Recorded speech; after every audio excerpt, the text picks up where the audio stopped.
All right, about to get started.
How do we even, ladies and gentlemen, how in the world do we even get started with the nuttiness, the madness? Hit that like, share the show. It's Hal Sparks, Megaworldwide. Hi, chat room. So normally I don't pre-watch stuff before we go on the show, but I was literally like, I don't know, whatever it was, a half hour ago, 2 hours ago, Trump's little like vaccine gaggle got together. And I found myself watching, let's see if I can show you what I was seeing. I found myself, unfortunately, watching this, which was, they were late, as you do, for Trump's little gaggle. And they got their little fill in later what you think they said. Sorry, are we okay? All right, we're all right. Excellent. Hello. All right. All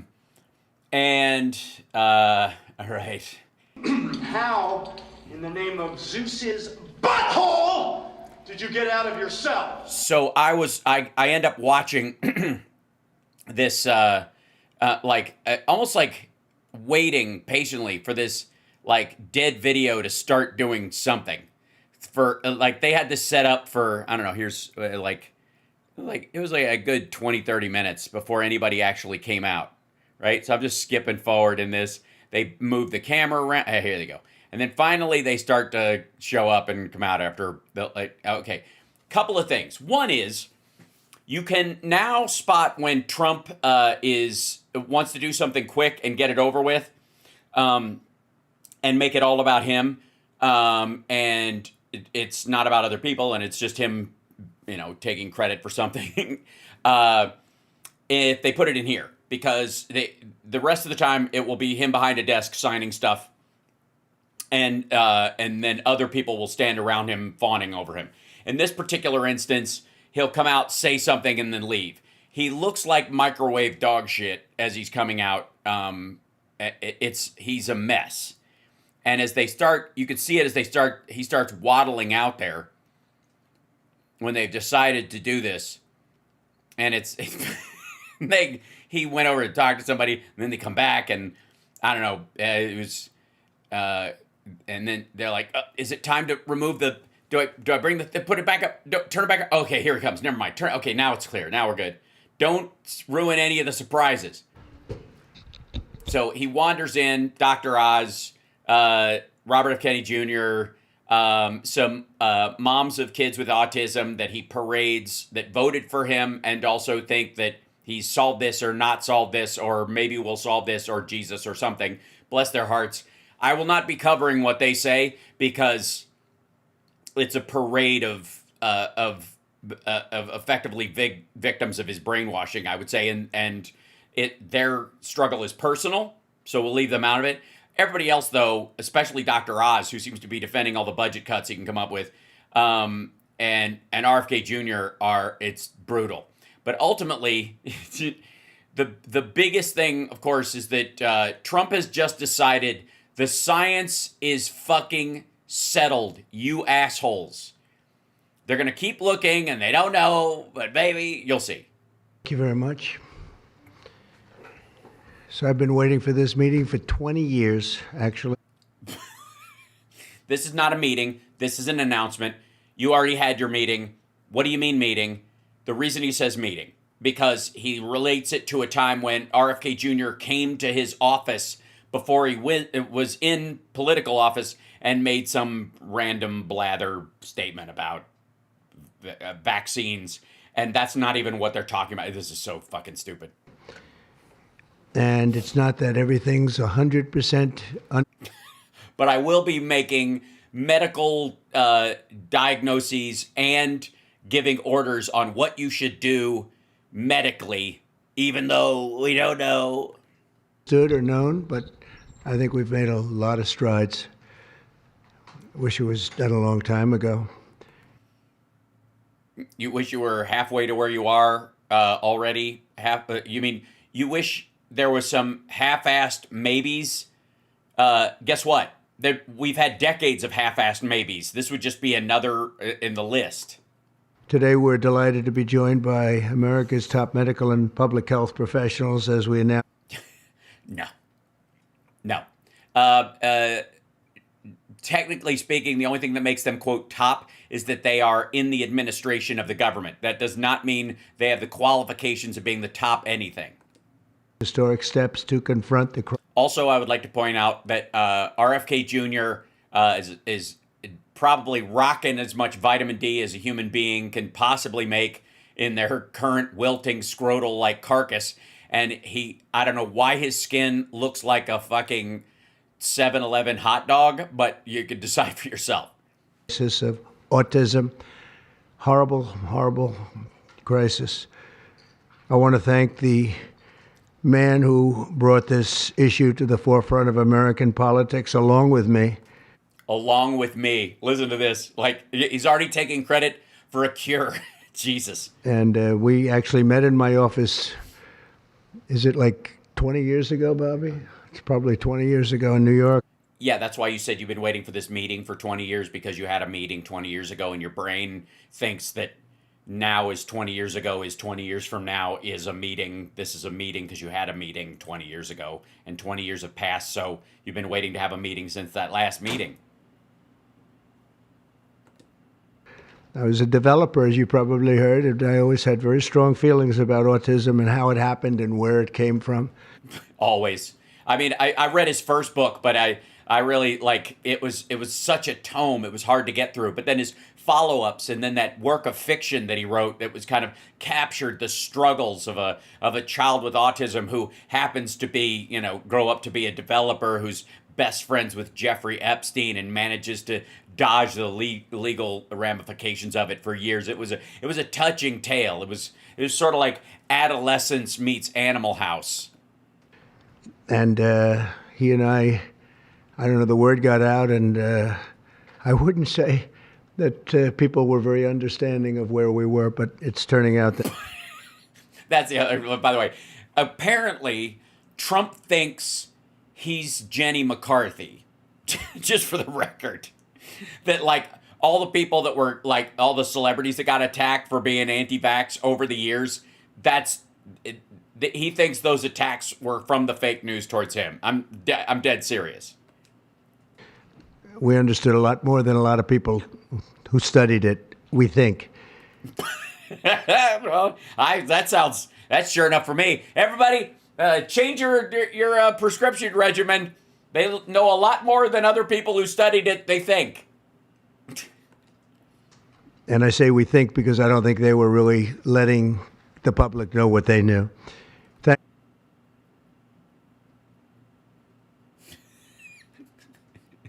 Just wrap your head around that thought for a second. This is low-res dipshit paranoia at its best. As well to the director of the National Institute of Health, Dr. Jay Bhattacharya, FDA Commissioner Dr. Marty McCary. These are great people. Administrator of the Centers for Medicine and Medicaid Services. He's already got the sloppy mouth from taking a what the Adderall and benzos, was that the mix? He got the Dr. Oz chewables. Dr. Mehmet Oz, and Acting Assistant Secretary of HHS, Dr. Dorothy Fink. So thank you all. Thank you, Dorothy, very much. The meteoric rise in autism is among the most alarming public health developments in history. There's never been anything like this. Well, I mean, besides AIDS and tuberculosis and COVID and the Spanish flu and avian flu and SARS and okay, sure. Just a few decades ago, 1 in 10,000 children had autism. So that's not a long time. And I've always heard, they say a few, but I think it's a lot less time than that. What the fuck are you talking about? Okay, back when we used to call it retardation, back when they used to think that, quote, deaf kids were retarded, that, yes, you're right. They weren't calling it autism or part of the spectrum or categorizing them as autism spectrum disorder or an element of that. They were just writing them off, institutionalizing them, or putting them to work in fucking factories, you chimp. It used to be 1 in 20,000, then 1 in 10,000, and I would say that's probably 18 years ago. And no. It's 1 in 31, but in some areas it's much worse than that, if you can believe it. 1 in 31. 1 in 31, and then he goes to 1 in 10. And I gave numbers yesterday. For boys, it's 1 in 12. I was told that's in California, where they have for some reason, a more severe problem. Okay, no. 1 in 12 boys are not autistic in California. Seriously. Whether it's 1 in 12 or 1 in 31, can you imagine? That's down from 1 in 20,000, then 1 in 10,000. And now we're at the level of 1 in 12 in some cases for boys. 1 in 31 overall. So since 2000, autism rates have surged by much more than 400%. Well, they would have to, obviously. Now, if you're doing tariff math, and excuse me 1 second, I'm going to shrink myself down out of the corner a little bit. And Enoch Chuck. All right, there we go. That's better. Just in case I need this. All right. Instead of attacking those who ask questions, everyone should be grateful for those who are trying to get the answers to this. No. Yeah, nobody has a problem with people who are looking for answers. It's for everybody who jumps to conclusions and says that the answer is endangering more kids. See, that's the thing with the vaccine thing, is that it's not so much that if you found out there was one element of the vaccines or something like that you had to fix, it might be tied to it, that would be one thing. But when you just go, the vaccines cause it, and then you go, okay, everybody will stop taking the vaccines, and then you have people dying of measles on a scale that, again, perhaps people on the spectrum, a solvable full life is possible, but when you die of measles, it's kind of game over. That would be the thing. It's not that you're asking for questions, it's that you're insisting on the answer. That's the issue. Always has been. Complex situation. And the first day all of these great doctors behind me were there, I told them, this is what we have to find out, because that's the only reason you brought RFK Jr. and Oz on, was for the like upper class hippie chick like pseudo maggots that were convinced that it was, a combination of like vaccines and being a Capricorn. You go from 20,000 to 10,000, and then you go to 12. Maybe he's just talking about like his administration in general, like his opinion of everybody who works with him. There's something artificial. They're taking something. And by the way, they're taking something. I think I can say that there are certain groups of people that don't take vaccines and don't take any pills that have no autism. Yeah, but they also don't go get diagnosed for any learning disability or disorder. They're just like, God made him special. Like, that's the thing about, like, they go into like the Amish not having any autistic kids, and you're like, yeah, they don't really go to the doctor and check anything, right? They They still have people dying of consumption. That have no autism. Does that tell you something? That's currently, is that a correct statement, by the way? There are some studies that suggest that, yes. There are some studies that suggest that. The great Gonzo.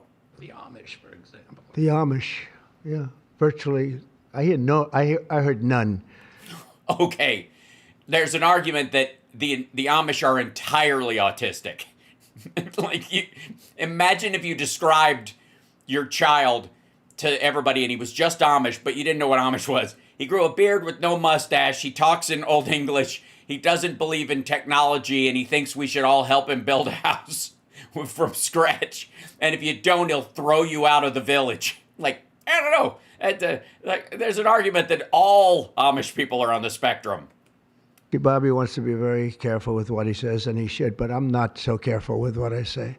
But No kidding. It's just medical advice. What could possibly go wrong? certain groups, the Amish as an example, they have essentially no autism. That's the essentially part. I mean, statistically speaking, there's essentially none in the world, but that doesn't mean you don't focus on who does get it and why. And all right. First, effective immediately, the FDA will be notifying physicians that the use of Acetaminophen, I think, is the whole point of this thing, is that you're going to say acetaminophen. That's going to anaconapanapanapana. Let's hear that one more time. It's kind of crucial. It's what you're saying is the cause of autism. So fire away. What is it? Be notifying physicians that the use of Acetaminophen.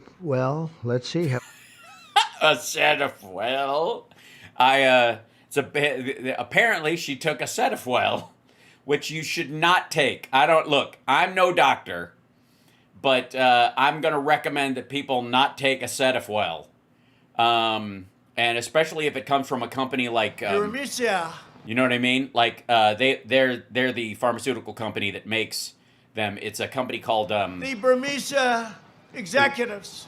So this Burmese, they say, pronounce it Burmese. Right. So they make a misseed of anaconapanapanapana. Anaconapanapanapana. Hup, hup, hup. All right. Sorry. By the way, I would like to point out that autism is a very serious affliction. It affects families. It's very important. It requires a certain level of seriousness, which is why I am not going to give him any credit for taking this seriously at all. I think he is using it as a pocket of not Epstein to talk about. Yeah, we're going to need that as a new drop, I think, CSL, probably. Notifying physicians that the use of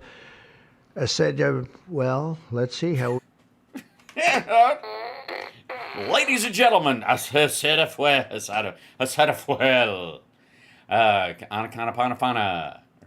Notifying physicians that the use of acetaminophen, Acetaminophen, you dumb motherfucker. Like, it's a common word.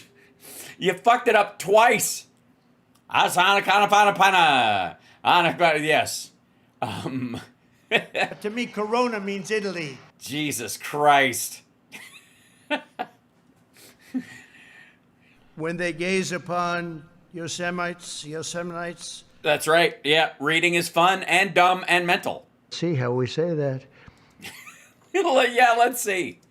First, effective immediately, the FDA will be notifying physicians that the use of acetaminophen. Jesus Christ, man. This is why he goes, Tylenol. Don't take Tylenol. That's why he says that. Because he can fucking say Tylenol, but he can't say acetaminophen. Anaconapanapanapana. Yeah, whatever you do, don't take anaconapanapanapana.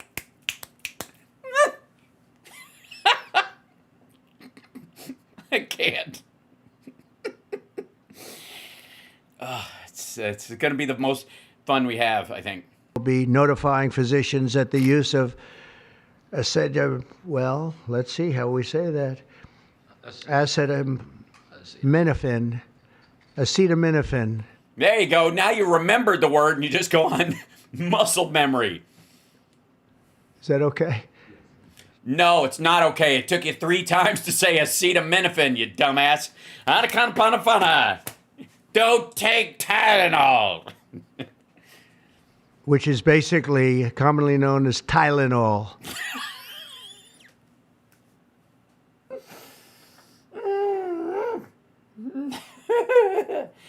Oh, shit. Which is way easier to say. During pregnancy can be associated. Sorry, when? Commonly known as Tylenol. During pregnancy can be. During pregnancy, I see. And what is this a common ailment that happens? Pregnancy? Is this happens when you take anaconda? Don't take Tylenol if you've got anaconda during pregnancy. Jesus.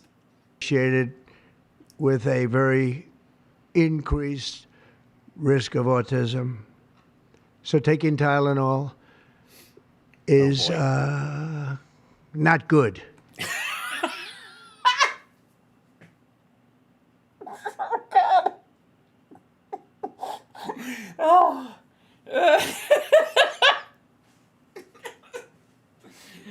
Oh no, I'm not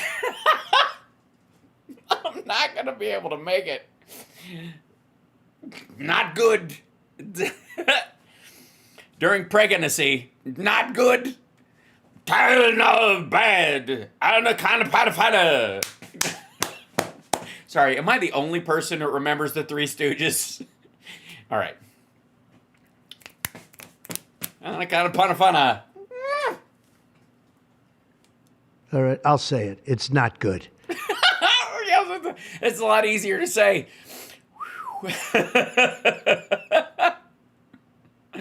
Not good. I'll say it. It's not good. How to define not good? Is it not good like dying of a fever while you're pregnant? Perhaps. For this reason, they are strongly recommending that women limit Tylenol use during pregnancy unless medically necessary. That's Which is usually how you take a drug during pregnancy anyways. Don't take it unless it's medically necessary. Yeah.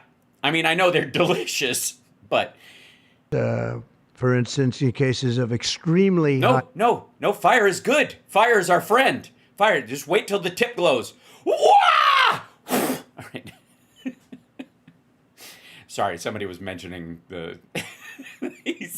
he sounds like Frankenstein and Young Frankenstein. Fever, that you feel you can't tough it out, you can't do it. I guess there's that. It's a small number of cases, I think. But if... Is it? Can't tough it out, if you can't do it. Yeah, ladies. Yeah, you're normally so weak during pregnancy. That's what you're going to have to do. You'll take a Tylenol, but it'll be very sparingly. Sorry, what? I'm sorry, cut the dose in half, Doc? Is that what I should do? Should I dissolve it in some brandy? The fuck? Can be something that's very dangerous to the woman's health. In other words, a fever that's very, very dangerous and... Yeah, I get it. Some fever can be dangerous. I don't know. I call bullshit, but sure. Ideally, a doctor's decision, because I think you shouldn't take it. And you shouldn't take it during the entire pregnancy. They may tell you that toward the end of the pregnancy, you shouldn't take it during the entire. And you shouldn't give the child the Tylenol every time he's born, and he goes... Every time he's born, again and again, this fucking kid has a shot. You should... By the way, he says he has a shot. What he means is the vaccines. Like, he's all over the fucking map with this shit. But he starts, well, you'll see. He starts yammering about breaking up your vaccine package. Now, I did that when my kid was born. We split his vaccines up over just a couple of visits, not over years, but over a couple weeks, because it's like a heavy viral load, and one of them might make him sick. So you just kind of space it just so he has time to recover, right? But that's not new. Like, they're not inventing this. But he seems to think, like, come back a year later. It's so fucking stupid. Give a Tylenol to that child. All pregnant women should talk to their doctors for more information about limiting the use of this medication while pregnant. So ideally, you don't take it at all. But if you can't tough it out, if you he wrote "tough it out" on the paper. You could tell. Just tough it out, bitch. That's what he's thinking. These women and these weak women. Yeah, go back to barbiturates. That's right. Just give them a little shot of just some whiskey. You know, just mama's little helper, and give her a flask. Let's go back to when medicine was great. Make medicine great again, like in the Old West. the problem, you're going to end up doing it. Yeah, just maybe some laudanum. The other thing that I can tell you that I'll say that they will maybe say at a little bit later date, but I think when you go for the shot, you do it over a 5-time period. No, I'm not gonna divide a shot up over 5 times. I'm not gonna get the same vaccine in small doses 5 times. Asshole. What he means is the spectrum of vaccines that a kid gets, like the collection of vaccines they get, like break it up into 3 chunks or whatever, and he's hell bent on separating the MMR. Look, as long as rednecks are getting the measles vaccine, I don't give a shit if they did it with measles, mumps, and rubella. If they get it all at once or in 3 shots, if they want 3 holes in their kid's arm versus 1, that's up to them. At least they're getting it. Like this is just a backdoor way into getting fucking redneck maggots back to getting vaccinated for measles. That's all this is about. Take it over 5 times or 4 times, or 3 times, but perhaps 4, maybe 5. I don't know. Take it in smaller doses, and you spread it out over a period of years. And they pump so much stuff into those beautiful little babies. It's a disgrace. It's not a disgrace. It's actually the standard medical practice, and it works for most people, and it's not. So yeah, that's the kid isn't like filled up like a fucking balloon. I don't see it. I think it's very bad. Yeah, that's because you're a dipshit. Nobody, you don't even change diapers when your kids are young. Why the fuck would anybody listen to you about what their spectrum of vaccine should be? Pumping, it looks like they're pumping into a horse.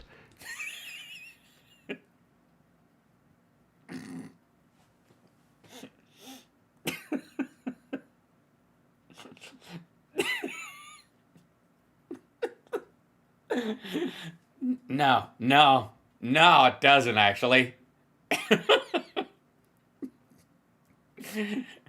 I'm sorry. Were you observing Dr. Oz as he was pumping into a horse? What? Have a little fragile child, and you get a vat of 80 different vaccines, I guess. No, they don't take it from a vat, you dumb motherfucker. Like, come here, you little bastard. Like, we can do it this way, or I can start a fucking siphon. There you go. Stick this in his ass. A vat.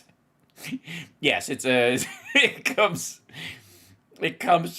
Most kids get vaccinated from a vat. Yeah, a vat. Fragile child, and you get a vat of 80 different vaccines, I guess. That's right. Yes. It's a medical vat, so it's clean and nice. Yeah, they just take a turkey baster. That's right. Yeah. 80 different blends, and they blends. Yeah, most of them are fresh Colombian medium roast. But if the kid's got some sensitivities, you can go with a blonde roast. Blends. Pump it in. No, you don't pump it in. So, ideally, a woman won't take Tylenol. Well, ideally, sure. If she, ideally, she focuses and the Lord helps her bring a child in this world that isn't evil. And on the vaccines, it would be good instead of one visit where they pump the baby loaded up with stuff. You'll Loaded up with stuff. That's not me. I bring my baby right in there. I chuck him up on the counter. Go, Doc, load him up with stuff. Just suck. Use the vat of I got work to do. We ain't got time to come back here a bunch of times. Just give him some of that from the vat of vaccines. Just load him up with stuff. over a period of 4 times or 5 times. I've been so into this issue for so many years just because Jesus Christ. This dude didn't even see his kids until they were like 9 just so he could slap them. couldn't understand how a thing like this could happen. And Yeah, that I believe. artificially induced. It's not like something that when you go from all of those, healthy babies to a point where I don't even know structurally if a country can afford it. And that's the least of the problems. To have families destroyed over this is just so terrible. So I think the point that he's making there is that it would be it's bad for the quality of workers in the future if we have autistic kids. So that's the justification for, I don't know, not using the VAT. Also, and we've already done this, we want no mercury in the vaccine. We want no... No? You really? Have you thought about it? Never mind the fact that there isn't any? aluminum in the vaccine. No aluminum in the vaccine. Well, if the can that I'm using is an old like Mountain Dew can with the top torn off, so that I can scoop it into the vat of vaccines and then just pour it into a baby bottle and then pump them full of stuff. Is that okay? Vaccine, the MMR, I think should be taken separately. This is based on what I feel. Great. Okay. That's the kind of science I like. I mean, at this point, I just say go full bone in your nose. Why not just go 100% witch doctor? I mean, if you've all been complaining about like these this witch hunt after you, maybe just go full midwife from the 1400s. Mumps, measles, and rubella, and all the 3 should be taken separately. What's the third one though? The 3 mumps, MMR, mumps and measles. Is there? I guess there's 2 kinds of measles. I guess in there. And it seems to be that when you mix them, there could be a problem. So it could be a problem. We don't know. Maybe not. Maybe so. Don't know. But 3 chances for a fresh infection from a needle versus 1. there's no downside in taking.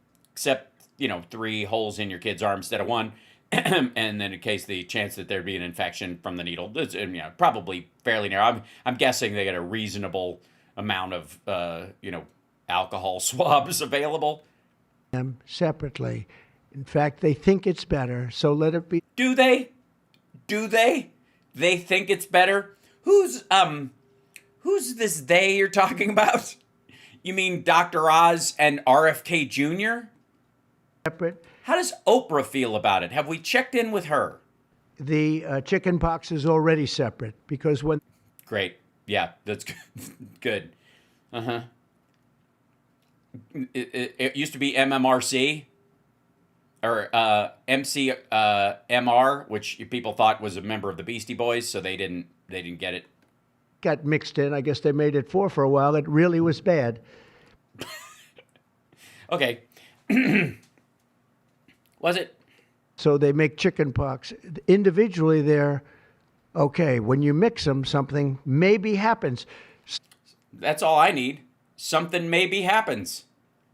There's no downside in doing it. It's not like, if you do it, bad things. No, it's only good side. And it may not have that much of an impact, but it may have a big impact. So let those be taken separately. And then. Let those be taken separately. I bequeathed it. Hepatitis B is Oh, God. sexually transmitted. There's no reason to give a baby that's almost just born hepatitis B. So I would say wait. Yeah, they're not giving the child hepatitis B. It's a vaccine. Also, you can get hepatitis B from open cuts, from exposure through bodily fluids anywhere, like on a playground with a scratching. If another kid caught it from something or got it from their parents because their mom has it or their dad has it and they have a scratch and they get it, like, it doesn't have to be sexually transmitted, you fucking weirdo. Till the baby is 12 years old. Why? Why 12? Oh, that's right, because that's the last year before you would have sex with them, according to what you told Howard Stern.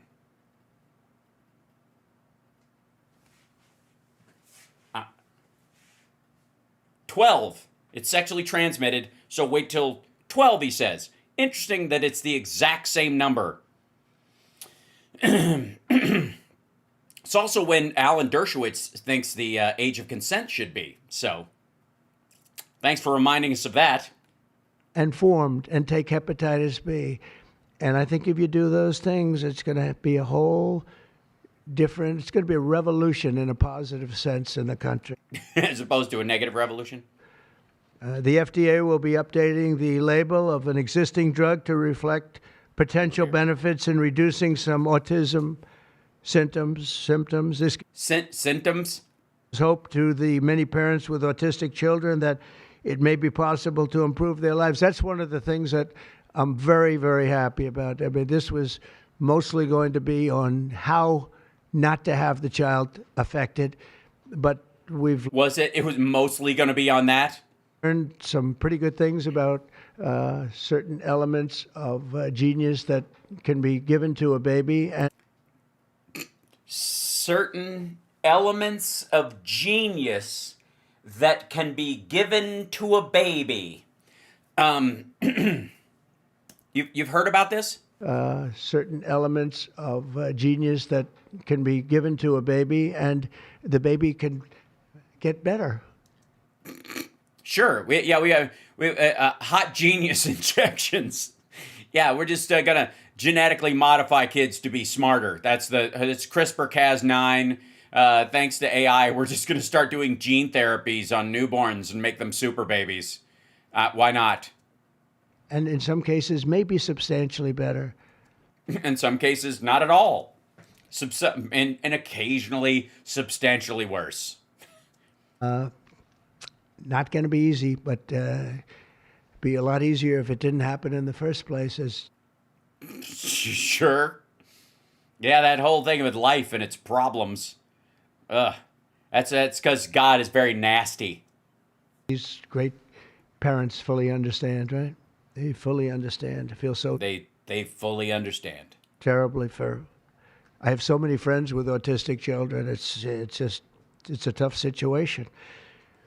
Yeah, and so far, our only knowledge of how you feel about it is that they should, institutionalize the kid or turn him in for a refund? Finally, to help reach the ultimate goal of ending the autism fever, the NIH will be announcing 13 major grant awards from the autism. Sorry, the autism The fever? autism fever, the NIH Sorry, autism is a fever? will be announced. Finally, to help reach the ultimate goal of ending the autism fever, the NIH will be announcing 13. That's just written on the page. Autism is a fever. Well, then maybe you shouldn't be against acetaminophen, which is an antifebrile. Fuck me. Major grant awards from the Autism Data Science Initiatives. And to be honest with you, to me, that's the least important. It's not even a money thing at this point. There's so much money. There is. And it's all yours, for taxpayers. So if we spend it on these pet projects of RFK Jr.'s that just go nowhere, I mean, it's worth it just to pretend we did something. But they have to do, and they have to move quickly. When the alternative is that nothing bad can happen, let's do it now. I was just saying to Bobby and the group, Yes, that's the alternative. I mean, I would argue that there's a chance that women and babies would die of fevers, or have their brains fried by fevers, if they don't take an antifebrile, as prescribed by a doctor. And if you've told them not to, they might hold off longer than they would, especially your followers, and that we might end up with a lot of kids that, out of fear of autism, end up with cooked brains because their parents didn't treat their fevers. Do it now. Nothing bad can happen. It can only good happen. But with Tylenol, don't take it. Don't.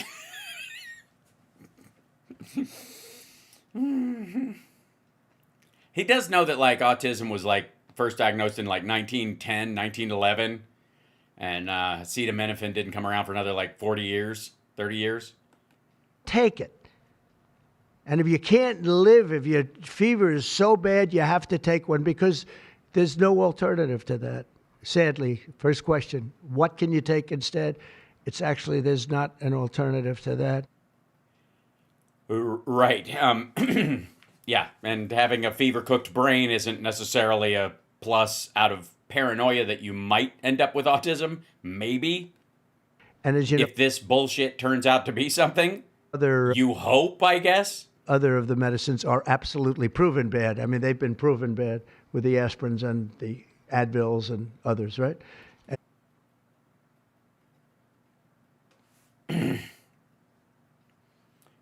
No. No. There's bleeding issues, but not proven bad. No. It's not about pain, it's about fever reduction. That's why. They've been proven bad. So I'd like to ask Bobby to get up to the podium and say a few words, and then Dr. Bhattacharya and Dr. McCary, Dr. Oz, Dr. Fink, followed by two incredible mothers that have experienced firsthand what this country is going through, what parts of the world are going through. And I will say there are parts of the world that don't take Tylenol. I mean, there's a rumor, and I don't know if it's so or not, that Cuba, they don't have Tylenol because they don't have the money for Tylenol. They don't have the money for Tylenol. And they have virtually no autism, okay? Tell me about that one.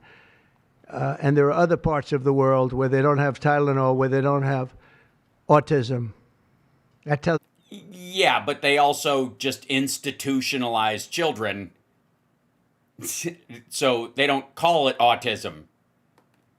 A lot. This goes up with, like, George Bush's, like, the French don't have a word for entrepreneur. And I want to say it right now. And you know the way I look at it? Don't take it. Yeah, don't take it. You get a fever, it's spiking. Your doctors told you to do it. Don't take it. Just keel over. Maybe God just wants you and the baby gone. Maybe he is, pro-choice and he's making the choice for you. Don't take it.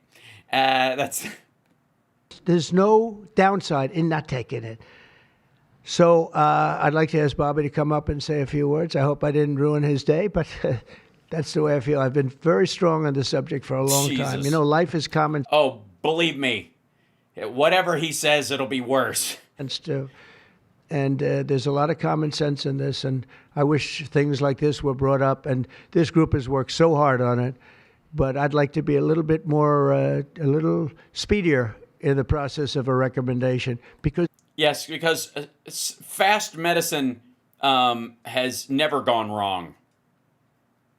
Maybe we should check and see if taking thalidomide actually, stops, autism in the womb. No harm in going quicker. There's absolutely no harm. At worst, there's no harm. Thank you very much. At worst, there's no harm. Bobby, please. Thank you, Mr. President. To meet the President's challenge, I ordered HHS to launch an unprecedented all-agency effort to identify all causes of autism. But mainly make it look like vaccines are to blame. Including toxic and pharmaceutical exposures. Primarily toxic pharmaceutical exposures. Because I guess fluoride, that ship has sailed. President Trump's urging NIH, FDA, CDC, and... Oh, by the way, look at Trump's hand. Did you guys notice CMS. his fucking hand looks like it's glowing in the goddamn dark. You notice this front of his hand? Because there's so much fucking makeup on it. Look at his right hand and look at his left hand. Like, it is, that bright yellow shit is back again for this because he's being healthy, so he wanted to cover it. Do you guys notice that? Can you guys see that in chat room? Yeah. Turning over every stone to identify the etiology of the autism epidemic and how patients and parents can prevent and reverse this alarming trend. We have broken down the traditional silos that have long separated these agencies, and we have fast-tracked research and guidance. Yeah, there are not like running silos where there's like turfdoms inside the CDC on who can look into autism and who can't. Historically, So it was easy to break down. Notice, by the way, they will take like credit for breaking down walls that didn't exist. That's pretty standard. NIH has focused almost solely on politically safe and entirely fruitless research about the genetic drivers of autism. And that would be like studying the genetic drivers of lung cancer without looking at cigarettes. And that's No, it wouldn't. Because kids don't get vaccines directly into their brain during breaks at school with their friends. They're not smoking vaccines.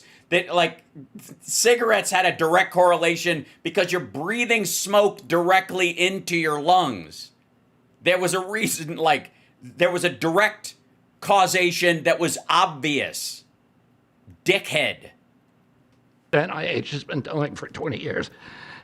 As a result, we don't have an answer to this critical question, despite the cataclysmic impact of the epidemic on our nation's children. We are now replacing the institutional culture of politicized science and corruption with evidence-based medicine. NIH research teams are... Right, and the evidence base seems to be like, don't take Tylenol. We don't know, but it might be, but just don't do it. There's no downside. Just struggle through a fever and let your child struggle through a fever. And, what's the worst that can happen? We lose a couple of people to fever.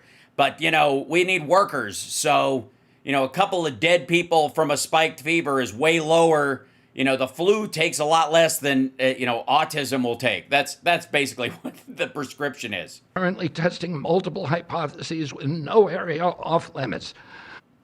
Really? I blame the earth being flat. I would like a grant, please. I happen to think that there are bad spirits that grow in the stomach that come from the ethers that cause autism, and I would like a lot of money to study that by camping. If I need to go out, go camping, look at the sky. You said nothing was off limits.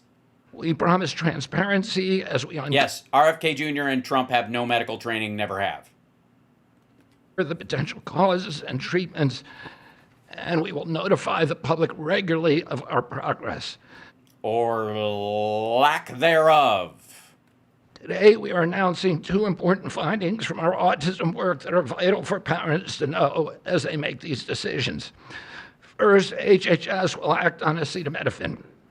The FDA is responding to clinical and laboratory studies that suggest a potential association between acetaminophen use during pregnancy and adverse neurodevelopmental outcomes, including later diagnosis for ADHD and autism.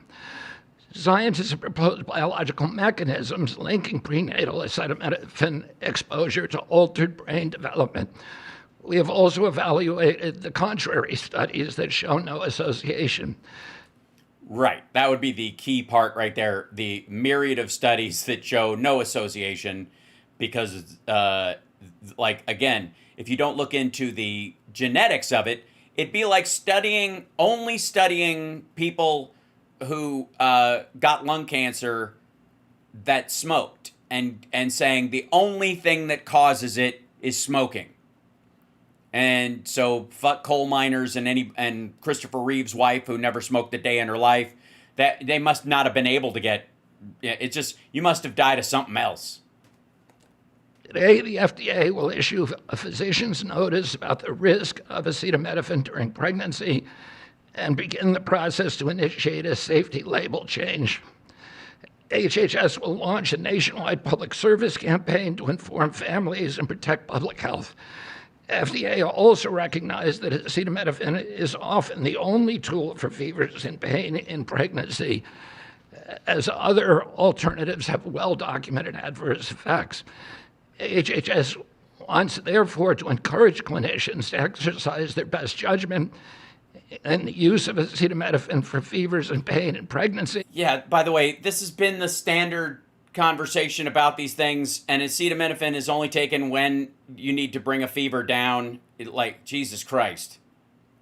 We've known about aspirin and ibuprofen, any of the NSAIDs, all of them cause, they raise the chance of miscarriage is ultimately what they do, beyond any developmental aspects or impact they might have on the fetus after they're born. They raise the chance that you will miscarry, so that's why they avoid these. That's why acetaminophen became the standard. By prescribing the lowest effective dose for the shortest necessary duration and only when treatment is required. Furthermore, thanks also to the politicization of science, the safety of acetaminophen against the risk of neurodevelopmental disorders in young children has never been validated. Prudent medicine, therefore, suggests caution in acetaminophen use by young children, especially since strong evidence also has associated it with liver toxicity. Okay. There is no correlation at all between liver toxicity or the potential for liver toxicity in massive doses of acetaminophen and autism at all. So this is just to make, they're just dirtying up acetaminophen so it looks like they have a good excuse not to give it to kids. Also, you know what can really lead to, brain damage and developmental disorders? A high fever for a long time. Eesh. Studies have also found the use of acetaminophen in children can potentially prolong viral illnesses. FDA will drive new. By the way, this is based on the idea that a fever is there to kill the virus, and if you get rid of the fever, you'll have the flu longer because your body didn't have a chance to cook it off. This is on the level of frontier medicine. To safeguard mothers, children, and families. In addition to a possible acetaminophen connection to autism for pregnant women, infants, and toddlers, our research has revealed that folate deficiency in a child's brain can lead to autism. We have also identified an exciting therapy. That's why most women take folate during their pregnancy. Good Lord.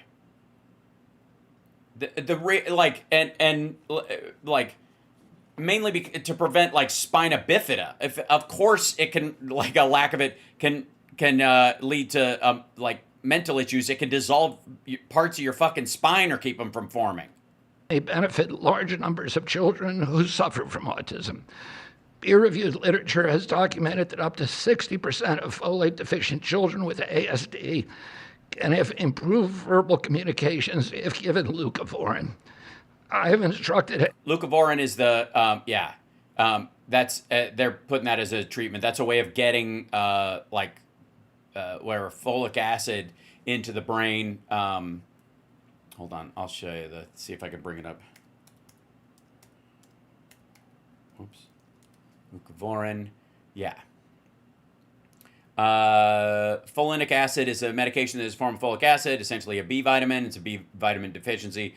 There's a ready-use form of folate that does not require activation by the enzyme. There is it's for certain anemias, for a combination, they use it along with chemotherapy, and cerebral folate deficiency, which is the fourth on-label thing. It's also being studied for use in conditions like cerebral folate deficiency, where antibodies may block folate from entering the brain. And this would be the idea that autistic kids don't get enough folate or B vitamins because of a genetic reason why they wouldn't get it. And then again, if you did discover that there was a genetic reason in this, you could prescribe women who are going to give birth who might have this genetic deficiency, an extra dose or a regular dose of it for the child to guarantee they get it. That's why it's not politically correct or safe to look into the genetics of it. It's what triggers the genes to go off. This is so fucking stupid.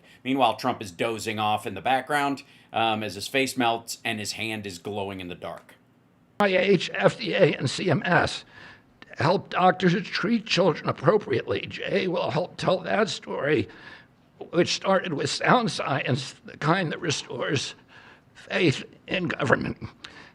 This announcement also represents a historic collaboration between NIH, FDA, CDC, and CMS.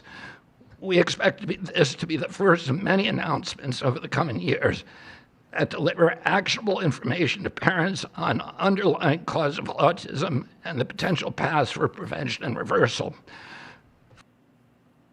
Autism is a complex disorder with multifactorial etiology. Yeah, but don't let that bog down the fact that you're gonna, that you guys all bought. Where is it? Yeah, bought stock in GSK today. This business right here. Hold on. This would be this is the intraday stock price on the company that makes Lucavorin. Who do you think bought into that before the announcement? That'll be fun to watch. I mean, maybe we should look into that, perhaps. That who in the Republican Party, who in the administration bought GSK stock, right? Before they announced Lucavorin would be covered by Medicaid and I think CHIP. We are continuing to investigate a multiplicity of potential causes with no areas of taboo. One area that we are closely examining, as the president mentioned, is vaccines. No area of taboos. Some 40 to 70% of mothers who have children with autism believe that their child was injured by a vaccine. 40 to 70% of mothers who have an autistic child believe their child was injured by a vaccine. What scientific value does that belief have? About as much as if they said, it's because my child is an earth sign and we live in a town that was created during Capricorn.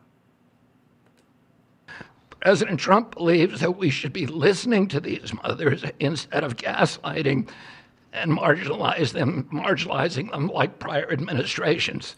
Also, how are you gaslighting and marginalizing them?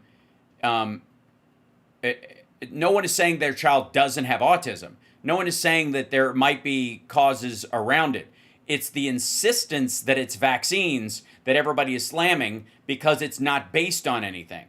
And it's not only is it not based on anything, it's based on erroneous reporting, specifically like the Veris thing, which is loaded with people who are saying, my child got the pertussis vaccine or got MMR or got his regular vaccines and now he's autistic and that's what I blame. That's in the Veris. That's in the vaccine, the volunteer reporting system. That's not shitting on the moms. That's just not taking that as science because it isn't. Some of our friends like to say that we should believe all women. Some of these same people have been silencing and demonizing these mothers for 3 decades. Fuck you, dude. A woman who was raped and a woman who suspects that an inoculation gave her child a disease are not the fucking same thing. Jesus Christ. Fuck off.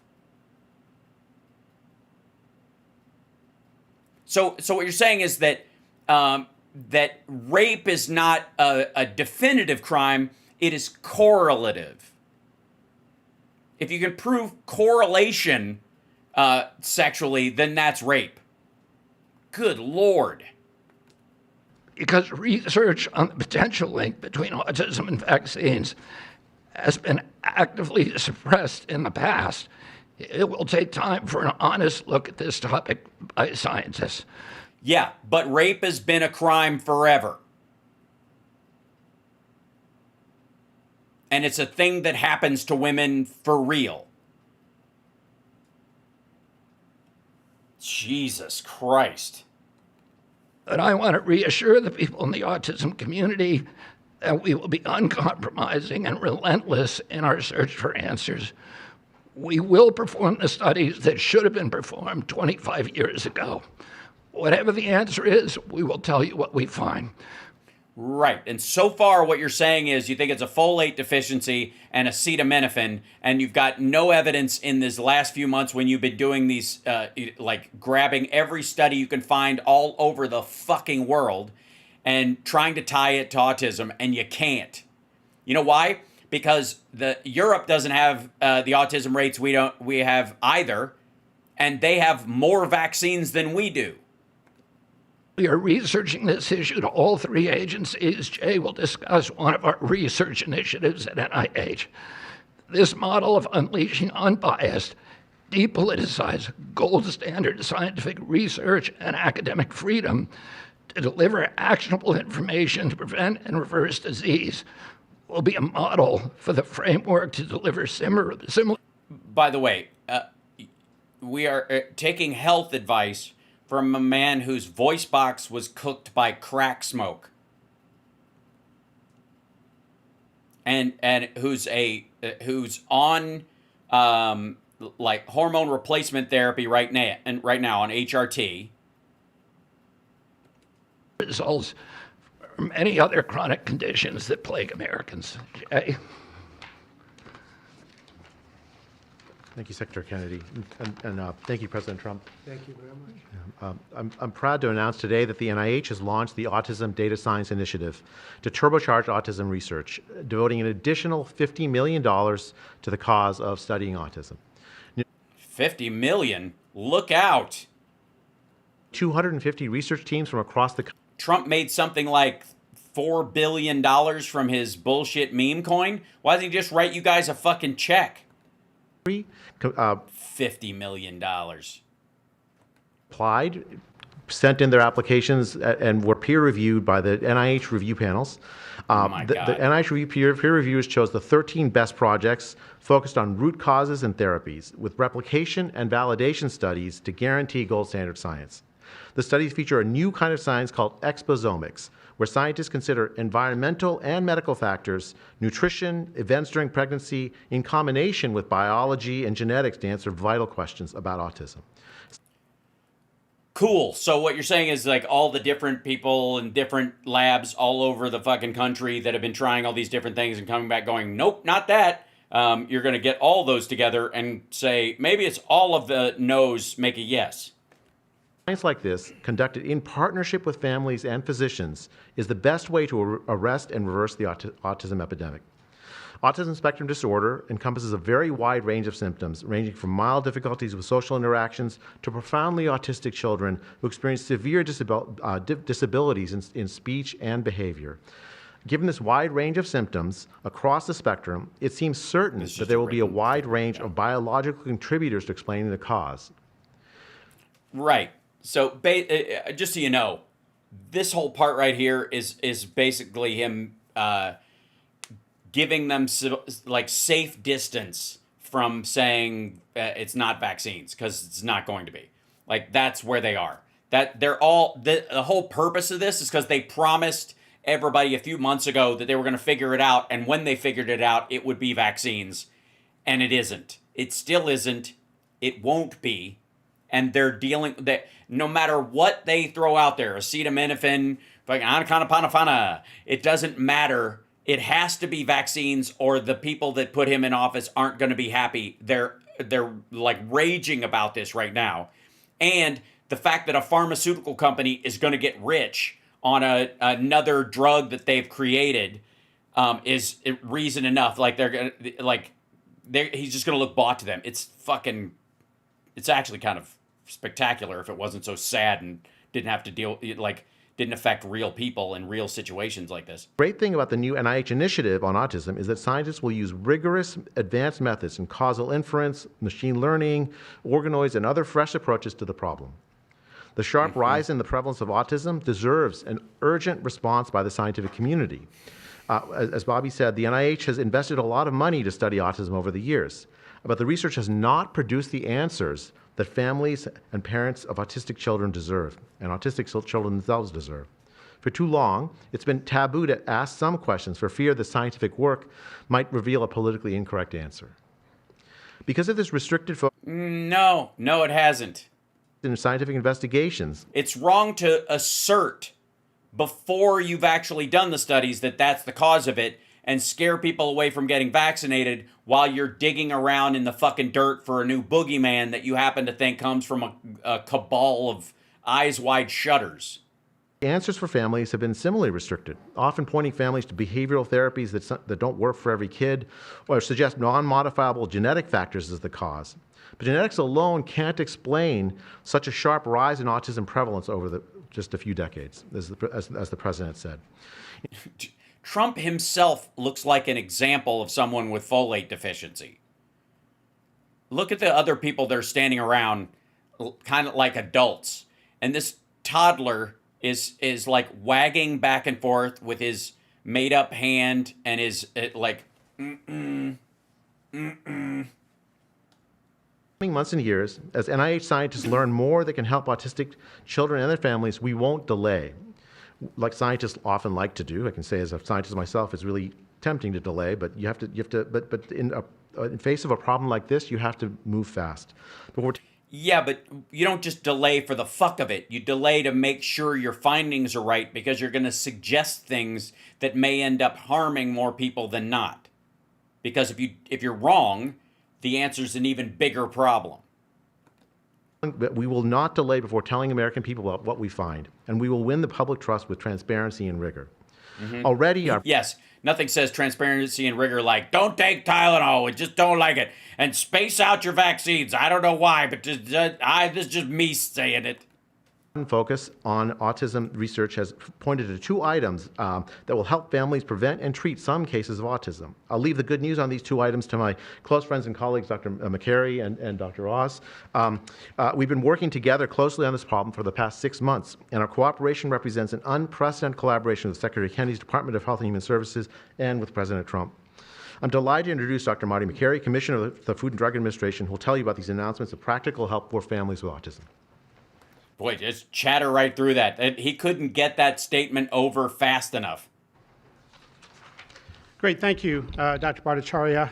Mr. President, this is the start of a historic shift in medical culture. This administration is By the way, I wish Rick Moranis did more acting, but I look forward to when he plays this guy in the movie. working together to ask big questions. Your Honor, at one point, I turned into a dog and they helped me. Thank you. No further questions. What are you doing? We're both lawyers. About why our nation's children are getting sick so fast. Too often, medicine is doing small little studies giving us answers we already knew. But we've got to make a difference. You've given us a charge to identify root causes, and we are not going to stop so that we can end the suffering we are watching. And if you've seen a kid with autism, with severe autism, it's hard to watch. Kids. I would say heartbreaking. It's hard to watch. Sorry if it ekes you out. Like, Get frustrated, they get angry, they can be crying because they want to speak and they can't speak. It's hard to watch. no, it isn't. It's heartbreaking. It's sad. It's not difficult. Like, you don't turn away because you're like, ugh, what a weirdo. And it may be entirely preventable. For an epidemiologist, that child is an expanding statistic. But for a child, it can be brutal to have autism. Sorry, so epidemiologists just don't give a shit about saving lives. They just look at everybody like a number and hey, maybe that's just how they communicate. Do you ever think about that? Maybe these people communicate with numbers and the way that they measure success is getting that number down. Today, the FDA is taking action to update the label on acetaminophen. And Right. And they're going to update, they're going to allow GSK to submit a label update for Lucavorin at the FDA's request, but they're not going to market it for autism because their studies don't show that it will work for that.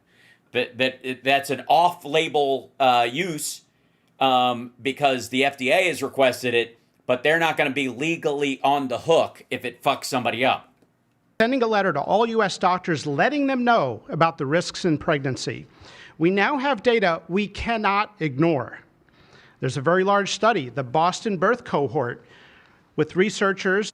One moment, please. Boston, birth cohort study. Boston rationale and study design.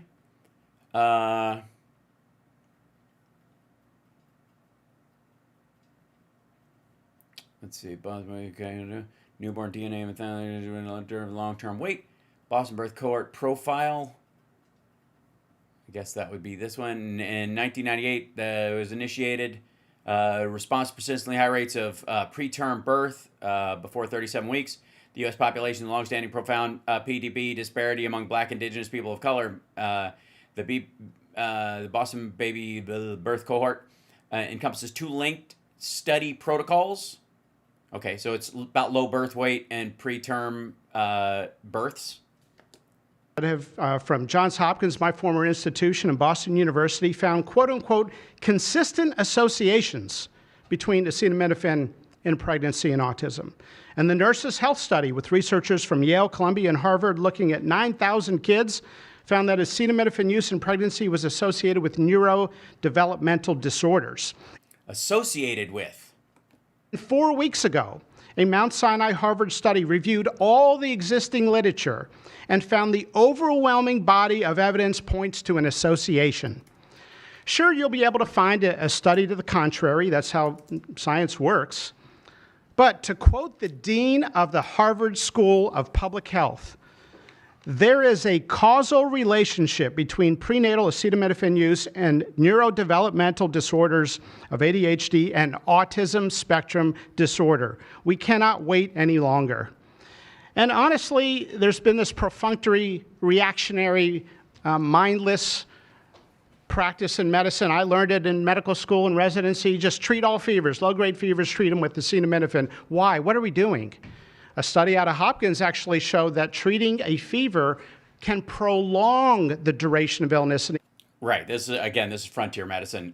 Here's the study from Mount Sinai that they're talking about. This has been around for a bit. But they're recent. They did a broader study. Here you go. Mount Sinai study supports evidence that prenatal acetaminophen use may be linked to increased risk. May be linked to increased risk of autism and ADHD. Researchers at the Icahn School of Medicine at Mount Sinai have found that prenatal exposure to acetaminophen may increase the risk of neurodevelopmental disorders, including autism spectrum disorder and attention deficit hyperactive disorder in children. The study, published today in BMC Environmental Health, is the first to apply the rigorous national navigation guide methodology to systematically evaluate the rigor and quality of the scientific literature. Acetaminophen, often sold under the brand name Tylenol and known as paracetamol, I got it, outside the United States and in Canada. That's their paracetamol is the Tylenol of Europe. Is the most commonly used over-the-counter pain and fever medication during pregnancy and is used by more than half of pregnant women worldwide. Until now, acetaminophen has been considered the safest option for managing headache, fever, and other pain. Analysis by the Mount Sinai team of 46 studies incorporating data from more than 100,000 participants across multiple countries challenges this perception and underscores the need for both caution and further study. The Navigation Guide Systematic Review methodology is a gold standard framework for synthesizing and evaluating environmental health data. This approach allows researchers to assess and rate each study's risk of bias, such as selective reporting on the outcomes of incomplete data, as well as the strength of the evidence and the quality of the studies individually and collectively. Our findings show that higher quality studies are more likely to show a link between prenatal acetaminophen exposure and increased risk of autism and ADHD, said Didier Prade, assistant professor of population health science and policy, environmental medicine, and climate science at the Icahn School of Medicine at Mount Sinai. Given the widespread use of this medication, and even a small increase in risk could have major health implications. The paper also explores biological mechanisms that could explain the association between acetaminophen use and those disorders. Acetaminophen is known to cross the placental barrier and may trigger oxidative stress, disrupt hormones, and cause epigenetic changes that interfere with fetal brain development. While the study does not show that acetaminophen directly causes neurodevelopmental disorders, the research team's findings strengthen the evidence for a connection and raise concerns about current clinical practices. The researchers call for cautious, time-limited use of acetaminophen during pregnancy under medical supervision, updated clinical guidelines to better balance the benefits and risks, and further research to confirm these findings and identify safer alternatives for managing pain and fever in expectant mothers. Pregnant women should not stop taking medication without consulting their doctors. Untreated pain or fever can also harm the baby. And this is the key with the whole Trump, don't take Tylenol. Untreated pain or fever can also harm the baby. Our study highlights the importance of discussing the safest approach with healthcare providers and considering non-drug options whenever possible. With diagnosis of autism and ADHD increasing worldwide, these findings have significant implications for public health policy, clinical guidelines, and patient education. The study also highlights the urgent need for pharmaceutical innovation to provide safer alternatives for pregnant women. So that's the Mount Sinai report that he's talking about. Whoops. Get out of here. Maybe that's because a fever is a body's natural way of ridding an infection. Yes, but eventually it will decide, well, I can't get rid of the infection, so I'll just get rid of you. That's when a fever spikes and it cooks the kid's fucking brain. Dummy. My wife was pregnant and delivered our son a few months ago. They pushed her to take acetaminophen for a low-grade fever. She said no, and then they looked to me and I said, absolutely no. No. Really? That you said that? I'm also here to announce good news. Today, the FDA is filing a Federal Register notice to change the label on an exciting treatment called prescription Lucavorin so that it can be available to children with autism. You know, autism may also be due to an autoimmune reaction to a folate receptor on the brain, not allowing that important vitamin to get into the brain cells. Which might be related to genetics or at least hereditary, and therefore that's why the studies have pointed in that direction. And one of the reasons why they have a study that points to that is because of the studies that come before that these assholes are basically saying have never happened. It's a fairly established, mature pathway. Again, we have a duty to let doctors and the public know we are going to change the label to make it available. Hundreds of thousands of kids, in my opinion, will benefit. One study found that with kids with in your opinion, autism and chronic folate deficiency, 2/3 of kids with autism symptoms had improvement, and some marked improvement. Mr. President, you told us to do what's medically right, to go bold, and not worry about the corporations and the lobbyists. So that's what we're here doing today. Thank you, Mr. President. Good, thank you. Thanks, Marty. I think you all appreciate the passion in the president's voice. We've been hearing. Yes, anytime he talks about anything that isn't Epstein, he gets very excited and wants people to pay attention to what he is saying. That since the inauguration. In fact, even before the inauguration, the president was upset about what he spoke to today. And so together with Secretary Kennedy, who's made it his life's work to address... No, he wasn't. He just recognized a voting bloc that he could lure into voting for him. These challenges with autism, they challenged us. In fact, they were harsher than that. They wanted no silos to break down what the NIH would do, what the FDA would do, what CMS would do. They insisted that the physician leaders bust through the clutter because their agencies had the power. If we didn't do what every other prior administration had done, which is to let people function within their siloed environments. Because of that, in historic fashion. You mean the siloed environments created by Congress that have specific separation of funding? And one of the reasons why they work on their own is so that overlapping, like scientific hypnotism about a particular issue wouldn't just eat everybody's funding at once, that they wouldn't get hyper-focused on one solution. That's why there's a separation. In a very accelerated manner, we have a response today to the autism crisis. It is the first of several chapters, but this is breaking news. You've heard some of it. Not really. The response to the autism crisis is going to continue to come to you under Secretary Kennedy's leadership, and the president wouldn't have it any other way, as you've heard.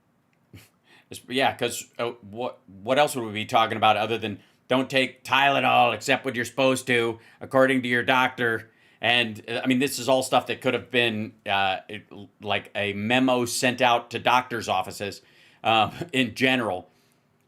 Well, never mind. Like, ultimately, he needs to just draw attention away from Epstein. So we're just going to pile on this shit. And he promised this months ago. And by the way, maggots were promised this would be caused by vaccines. And it isn't.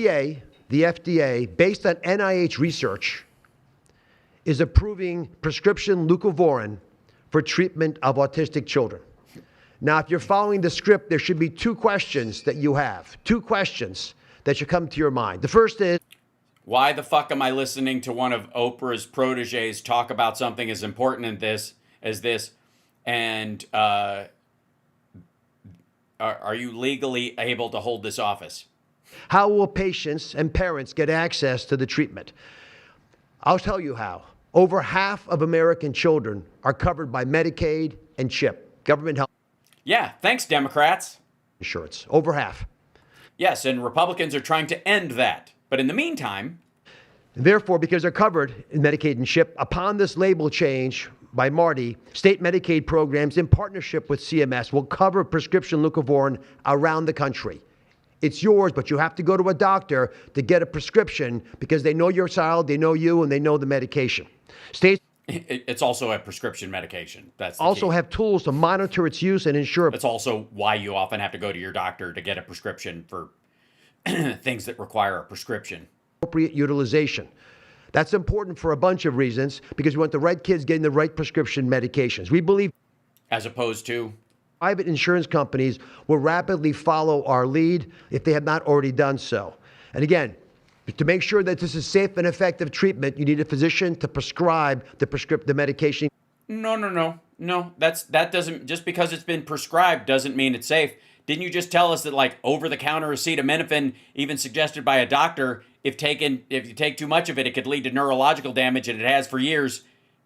Apparently that wasn't safe, right? That's your case, right? You're making the case that that wasn't safe, and yet it was recommended by doctors uniformly because you can't give them ibuprofen, which I'm sure they offered before until they found out it increased the chances of miscarriage, along with aspirin and all the others.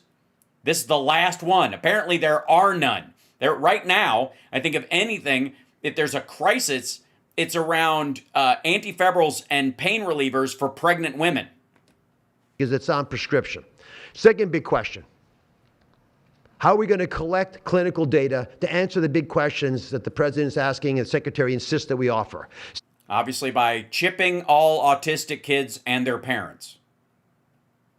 Right? Yeah, we're just putting a chip in them, right? We're just going to some sort of just give it to them and then we could just track everything about them. Just facial recognition, scanning, all that kind of stuff. CMS is also issuing guidance to convene states and existing research networks to support NIH and FDA in their research efforts of prescription Lucavorin, while also maintaining the privacy of all patients.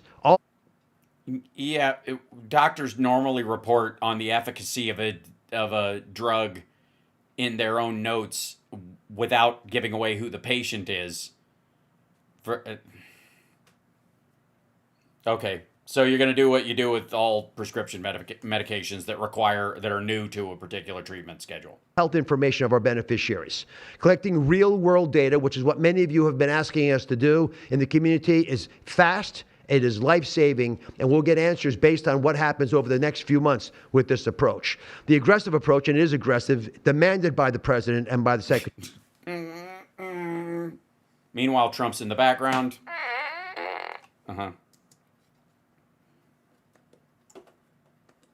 Have already identified risk factors and opened the door for the first FDA-recognized treatment pathway for autism.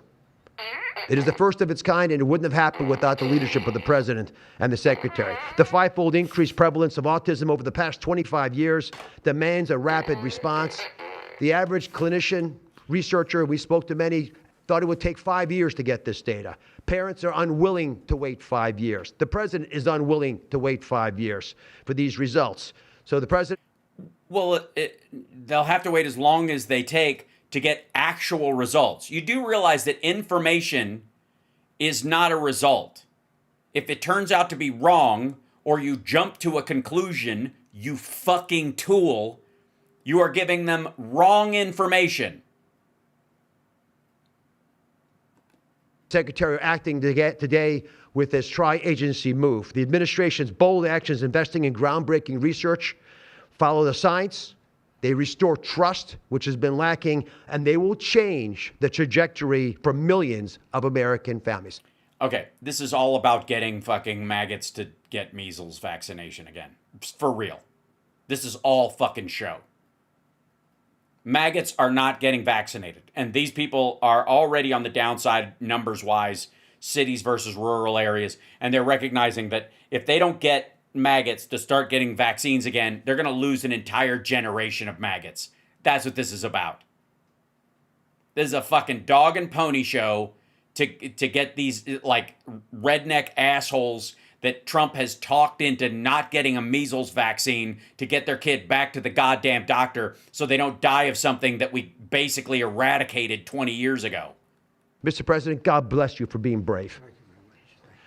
So let me introduce Dr. Fink, who's acting administrator, and after Dr. Fink, we've got some wonderful women, Jackie and Amanda. I know it's going to be tough, but if you can make some comments about this historic day, God bless you. Thank you, Mr. President, for this opportunity to speak with all of you today.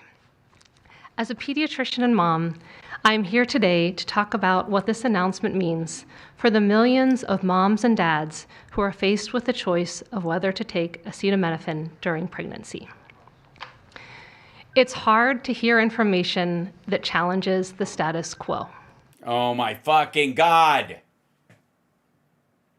The status quo? Sorry, are there fucking anti-acetaminophen fucking accounts on Twitter? Are there the status quo? Asshole, there's only one thing available. All the other pain relievers and antifebrils are dangerous for the fucking fetus. This is the last one. It's not the status quo. It's the only remaining fucking bowling pin, asshat. Good Lord. Status quo. You know, the prevailing mythology, they keep pushing you. Big acetaminophen keeps pushing you to do this. We are sharing this information not to confuse, but to empower Too late. parents to make the best choices when taking medications during pregnancy. We are all concerned about the rising rates of neurodevelopmental disorders, including autism. President Trump and Secretary Kennedy are dedicated to radical transparency so that patients have the best. The dudes are getting bored listening to the lady talk. Look at Oz is like bouncing on his fucking toes, and Trump's about to like fall forward and collapse on the floor. Up-to-date information. We are also sharing this information with our nation's doctors, and we encourage you, as always, to consult with your doctor to make the best decision for you.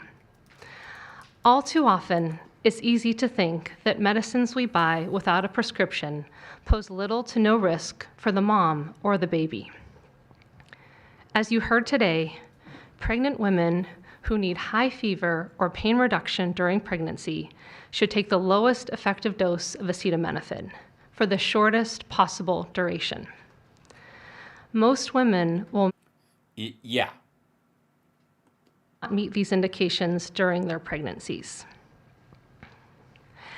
I am encouraged by these developments today because it is another example of our commitment to the American people to leave no stone unturned in improving the health of our nation's children. Next, I'm going to turn it over to some incredible mothers who are going to share. Okay, like I said, I'm going to skip the moms talking because I don't have any criticisms of a woman who have been through this with their children, even if I disagree with their prescription or their belief system about this. It's immaterial. These are just women with autistic kids, so they can say whatever they want. Trump ultimately, though, jumps back in and starts trying to like take over. And a little bit of what they say is just kind of like putting a personal face on it and hoping they get some answers, and they're really waiting to see what will happen and all that kind of stuff. Obviously, they're well past the taking acetaminophen aspect, window on this for themselves. Maybe more than likely, if there's anything to the Lucavorin stuff, they're probably the women who are already having their kids take it, that kind of stuff. They're cutting edge. That's why they're activists. That's why they're around this. But watch how Trump just jumps in and dumbs the whole fucking thing down. We just get more answers, so thank you. Thank you very much. So I just want to say acetaminophen is basically Tylenol, essentially.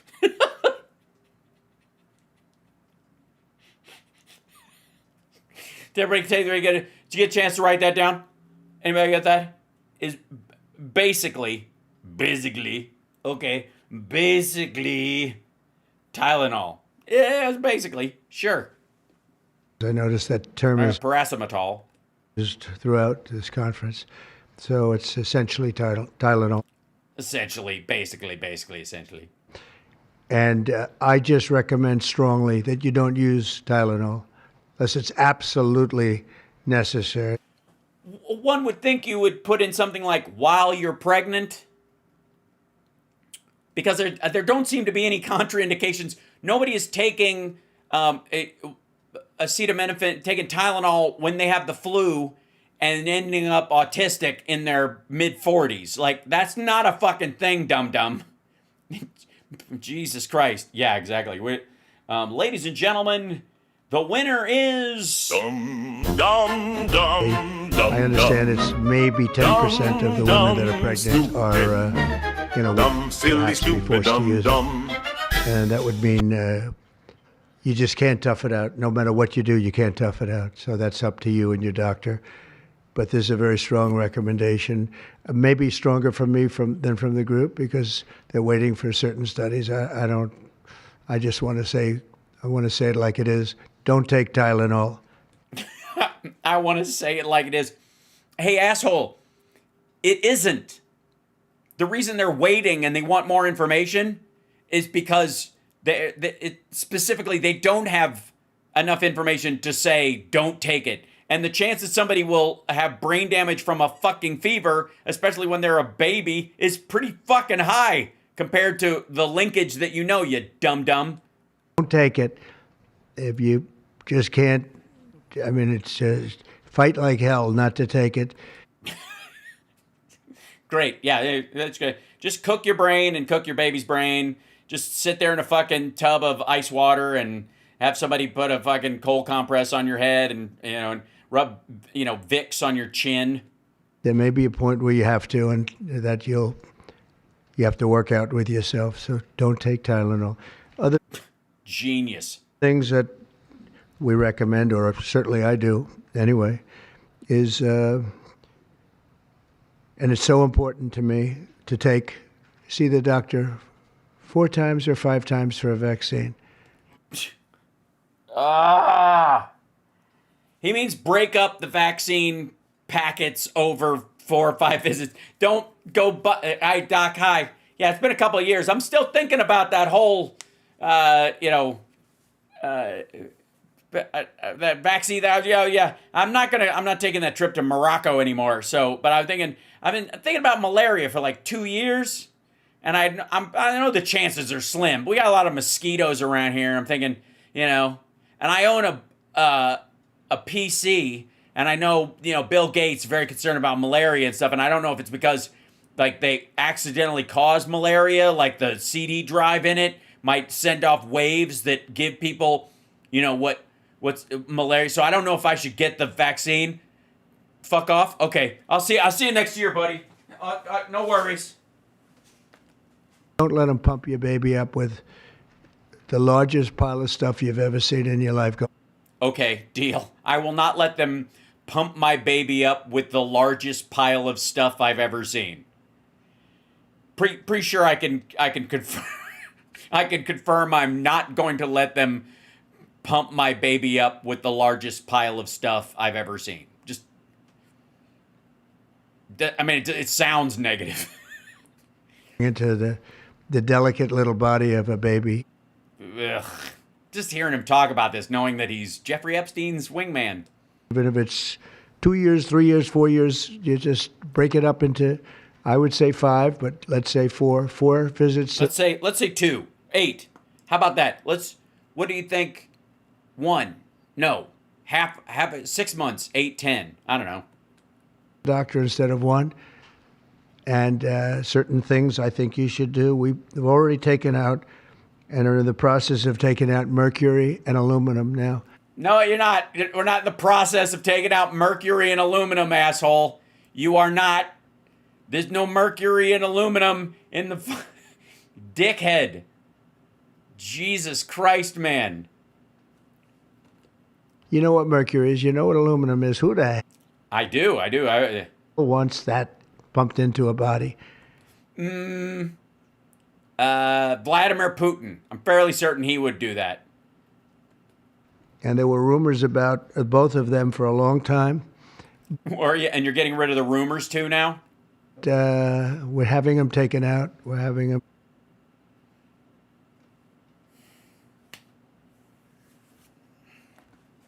Taken out of the vaccines. Hepatitis B, again, that's sexually transmitted. Jesus. Maybe how you got it. We think you should wait. I think you should wait till 12. You know, because that's the lowest age he will go to have sex with someone. He thinks 12 is his absolute floor. These statements from me. I'm not making them from these doctors because when they... Yeah, we know. These do not sound like the statements of a doctor. They sound like the statements of some skeevy fart on the fucking bus who everybody moves away from. They talk about, different results, different studies. Move it along, Pops. Talk about a lot of common sense, and they have that too. They have that too, a lot. But I reckon... Too much? Do they have too much common sense? You can overdo it, I hear. I mean, that's common sense. You can have too much of anything, too much of a good thing. Common sense is a good thing. You can have too much common sense, and then you're into uncommon territory. I just think it's a bad idea. I think if you find yourself using the phrase common sense about common misconceptions all the time, maybe take some acetaminophen and have a nap. And the hepatitis B, take it at 12. Sorry, what does he think? It's like a shot of whiskey? You think what is it, like, take it? Sexually transmitted. You don't have to give it to the baby when the baby's 2 years old. And there are a lot of theories on that, but not when they're 12. There's a lot of theories on that? What? You mean that your buddy Alan Dershowitz thinks that children should be free to get sexually transmitted diseases as soon as they hit puberty? That doesn't seem to be a problem at all. The MMR and the chickenpox. Chickenpox has already been broken out. It's a singular shot. Thanks. Yeah, nailed it. But the MMR is not. And I've heard for years that there's a problem. No, you haven't. With it. But they say that there's no problem if you do each shot separately, not put together. Yeah, as long as the needles aren't dirty, I guess. So an MMR, go out and do it separately. Don't take Tylenol. Don't give Tylenol to the baby after the baby's born every time the... So you can give the baby Tylenol before he's born? But what's the method for this? Do you use some, like, chopsticks? How do you get it in? He gets a shot. The baby gets a shot. They say, here, take a cup of Tylenol. I've heard that for years. Take Tylenol. Come on, kid. Take 2 of these and call me in the morning. Your little black coffee. That'll fix you right up. Don't take Tylenol. Don't have your baby take Tylenol. Now, Tylenol is fine for people that aren't pregnant, that aren't in the situation that we're talking about. So in the situation where they're babies? People who aren't babies currently? I forget what those are called. Very specific Tylenol vapes. What do you give them, a hot box? Is that what you just? Honey, I got this. Just gonna yeah. Situation. If you're pregnant, don't take Tylenol. Just fucking. This is like Bill Nye, eat your heart out. When you have your baby, don't give your baby Tylenol at all. Just let his brain cook. Unless it's absolutely necessary. Don't do it. What would the absolutely necessary thing? I guess after you wuss out. Break up your visits to the doctors. Break them up. Do it in 5 if you can.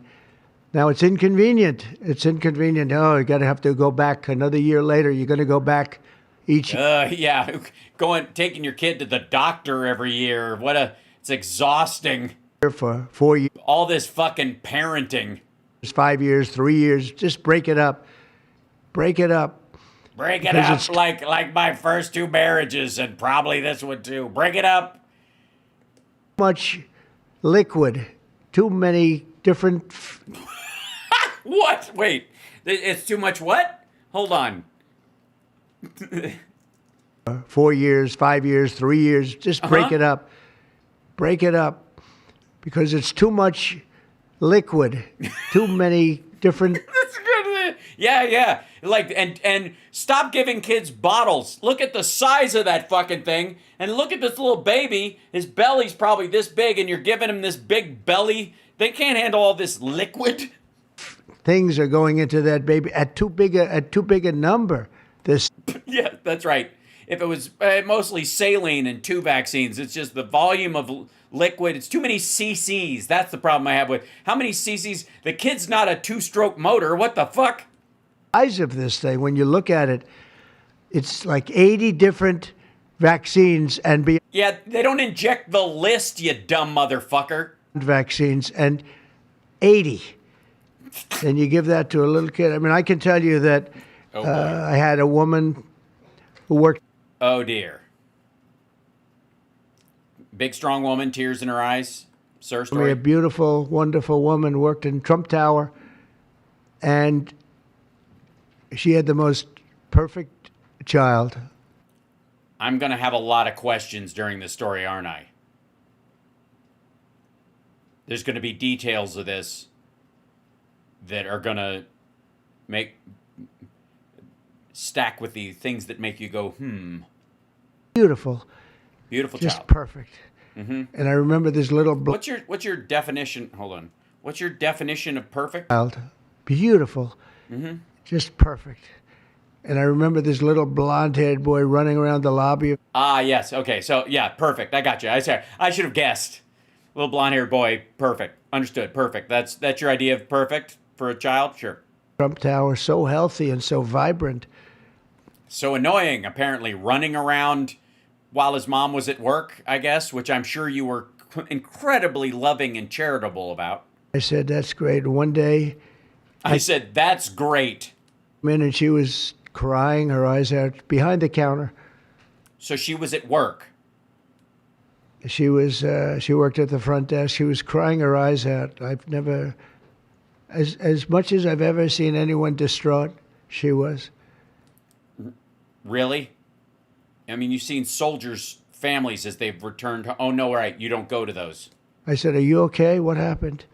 My boy, I've lost my boy. What does that mean, your boy? The perfect thing you saw running around? My boy, you know him, sir. You've seen him grow up. He was so beautiful. And I took him for a vaccine, sir. And he developed this unbelievable, I think she said 107, 108. You know, it goes well beyond. Obviously, we're not talking about IQ. I'm guessing a fever?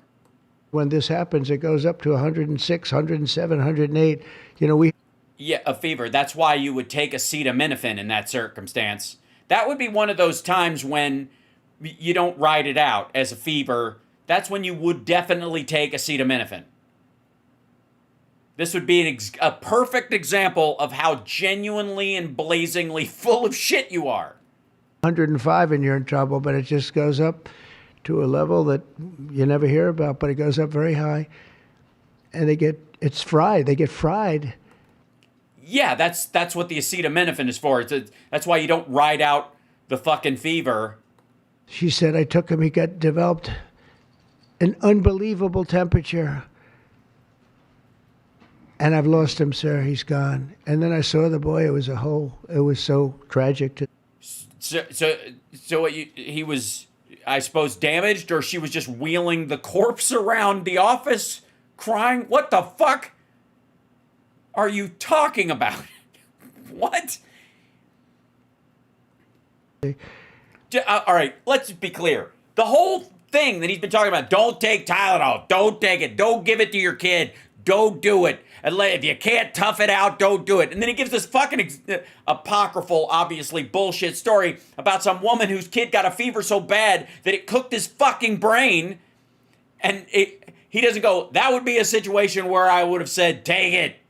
Take the Tylenol. In that situation, take the Tylenol. But but don't take it. Like, that's exactly why you take it, you dumb motherfucker. That was the following day. Jesus Christ. What are you talking about?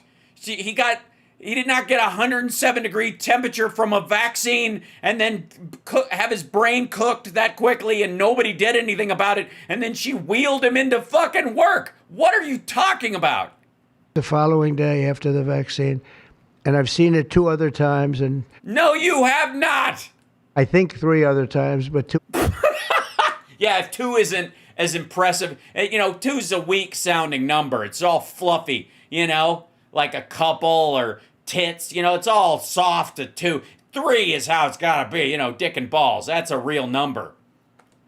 Other times where they go to the doctor and they get the vaccine, they get the shot, the kid is,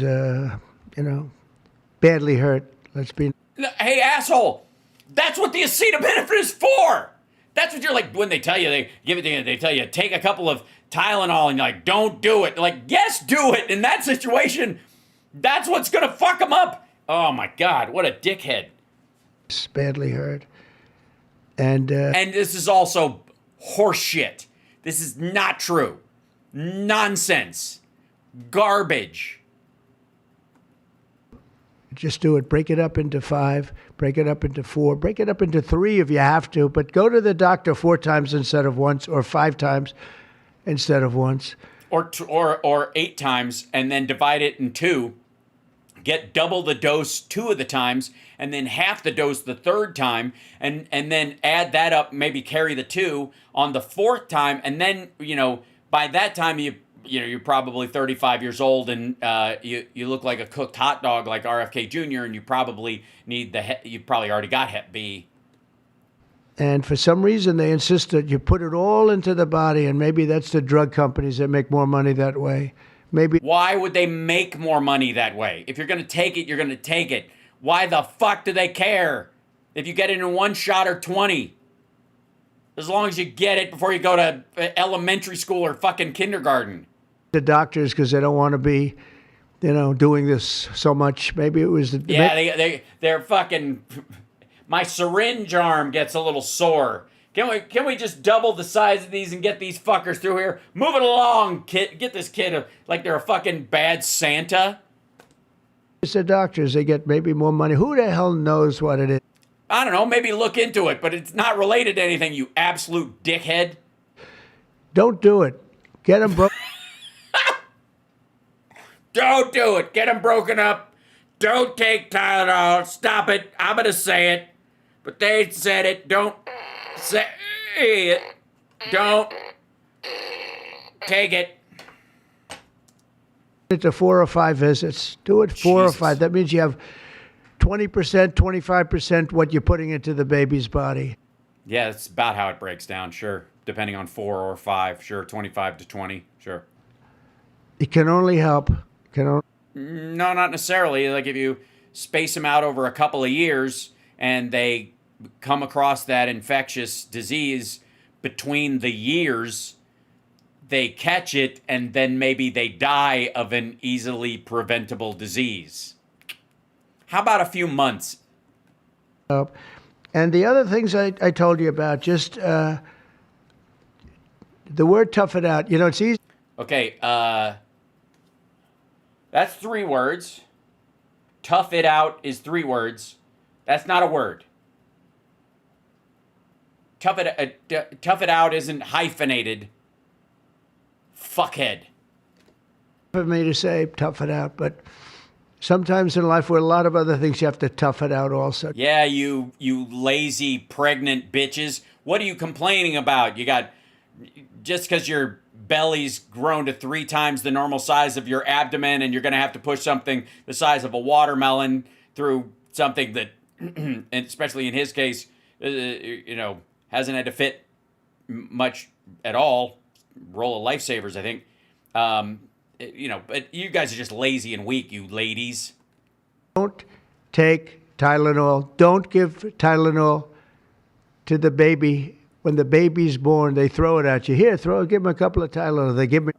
No, they don't do that. I hope you mean throw the Tylenol, not the baby. They give him a vaccine. And every time they give him a vaccine, they're throwing Tylenol. No, only if they get a fever. If they get a fever, you can try a certain amount of acetaminophen to keep the fever down. And also, in that particular instance, the infection comes from a body's reaction to the dead virus, not to the actual infection. So you're not prolonging the infection by taking it, like if you had the actual flu, which is what the other guy's case was.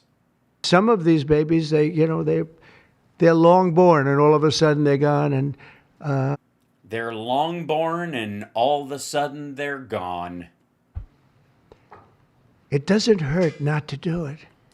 Unless they, of course, die of an extreme fever, like your fucking receptionist, who you apparently wouldn't give time off to grieve or care for her fucking child. It doesn't hurt. There's no downside. Yeah, there is. If you space it out over a couple of years and then somebody catches measles between if you get that one later than the others. There's no downside at all. And break up MMR. Break it up. Break it up. It's practically a known fact that if you break it up, you're not going to have a problem. It's practically a known fact. It's not a known fact. It is not. But for years, we've been hearing how bad MMR is as a No, we have not. combination. And I'm very happy that you broke out chickenpox, because that was It's about time. Yeah, but it was MMRC, right? And there are other things. It's interesting because there are other things. Oh boy. Yeah. Have you considered maybe pouring bleach into the lungs and sticking a light bulb up your ass? Let's just play the hits. We're talking about other different drugs, pills that you take that we know are so bad, and they don't take them anymore. But for some reason, with this, they keep taking it. Well, the idea is there's a new study. The reason they've kept taking it is because they didn't have information. The same thing would, I guess, apply to ibuprofen or to aspirin until studies were done that showed it wasn't the efficacy of it versus the downside. The side effects were worse than the benefit of taking it in the first place. So that's the reason, I would guess. Don't take Tylenol.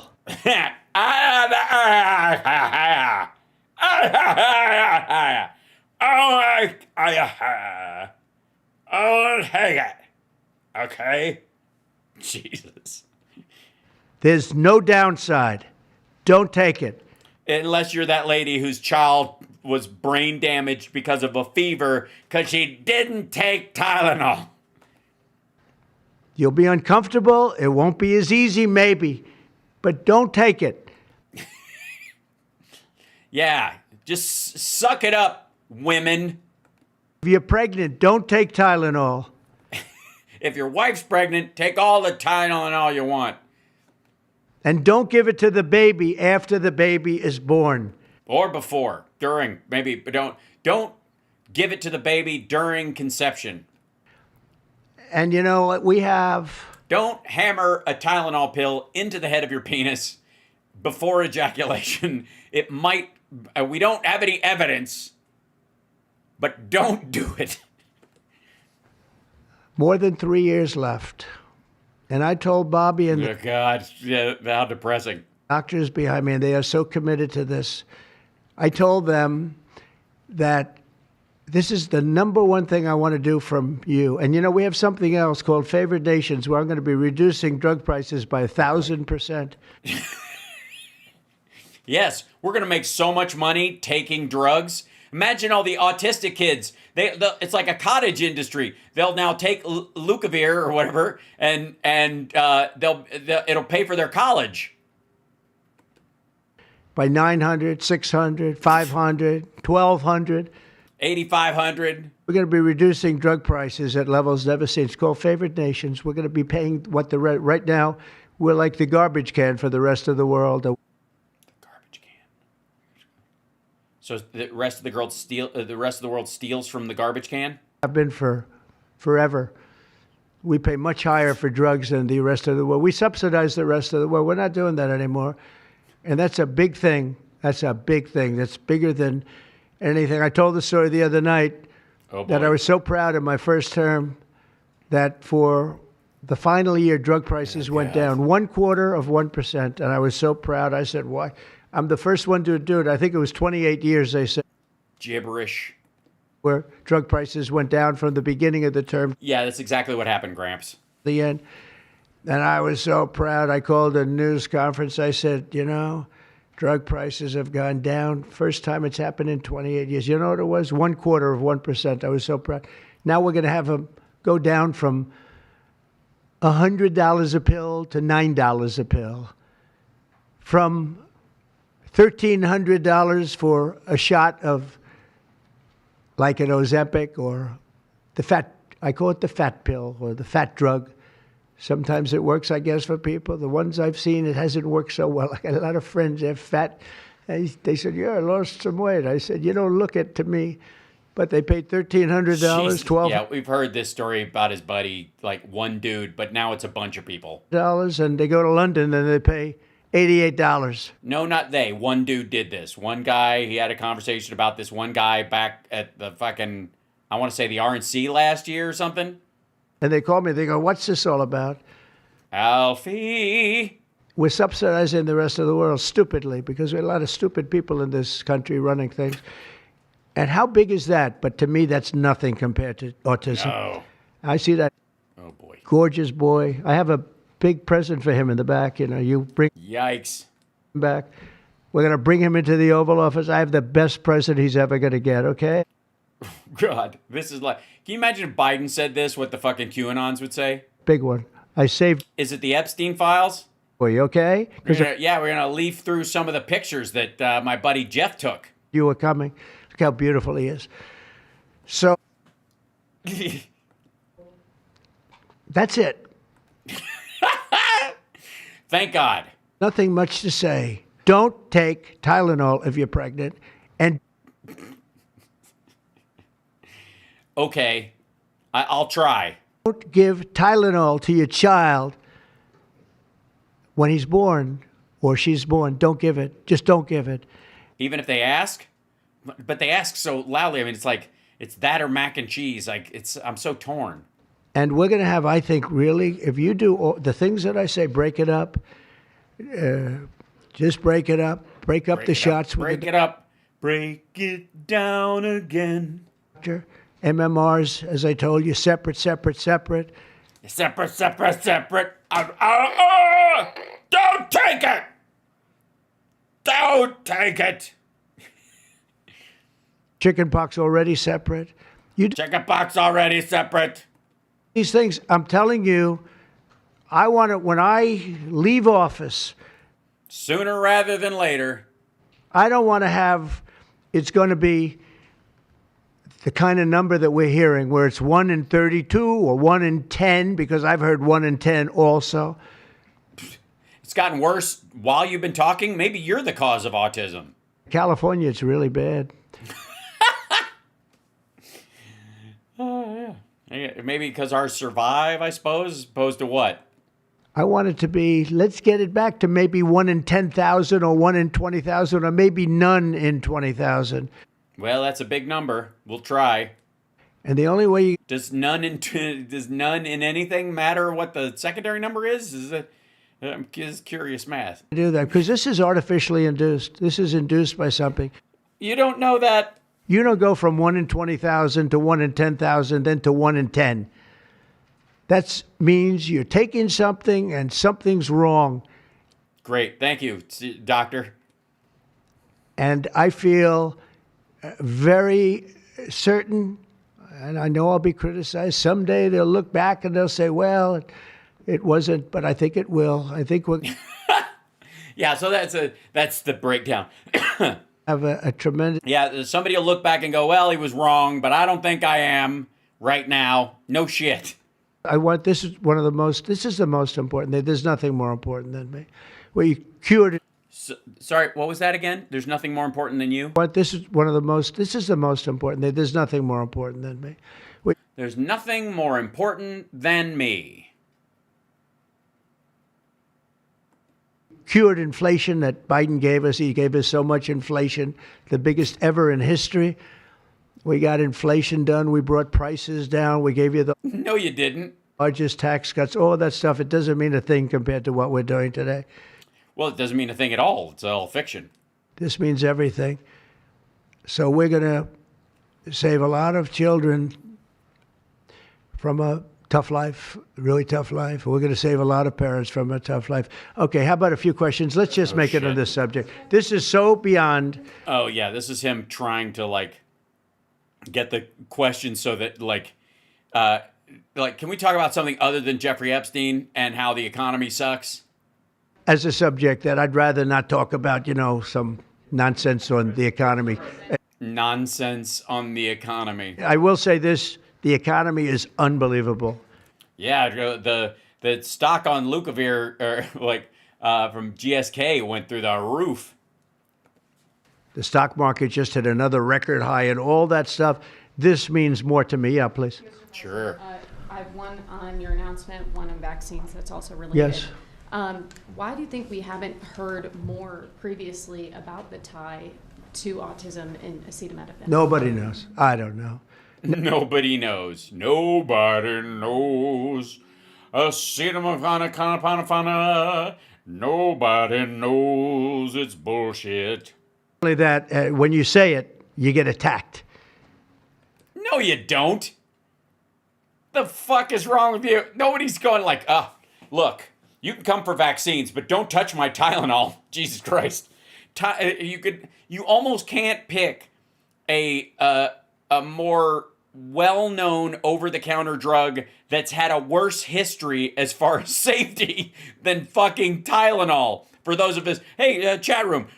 Whoops, hold on. Where are we? Hold on. This is good. There you go. Chat room, raise your hand if you were alive during the Tylenol poisoning scare.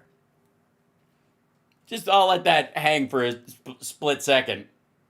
Anybody remember that?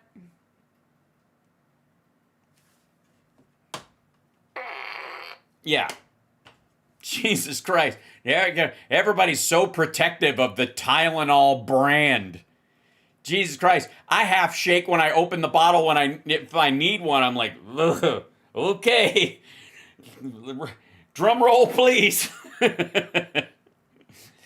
I'm fairly certain it's safe, but this could be did anybody check the little piece of paper on the top for needle holes? This is fucking nervy, right? I moved to Chicago right as that was happening. Yes. So, fucking hell.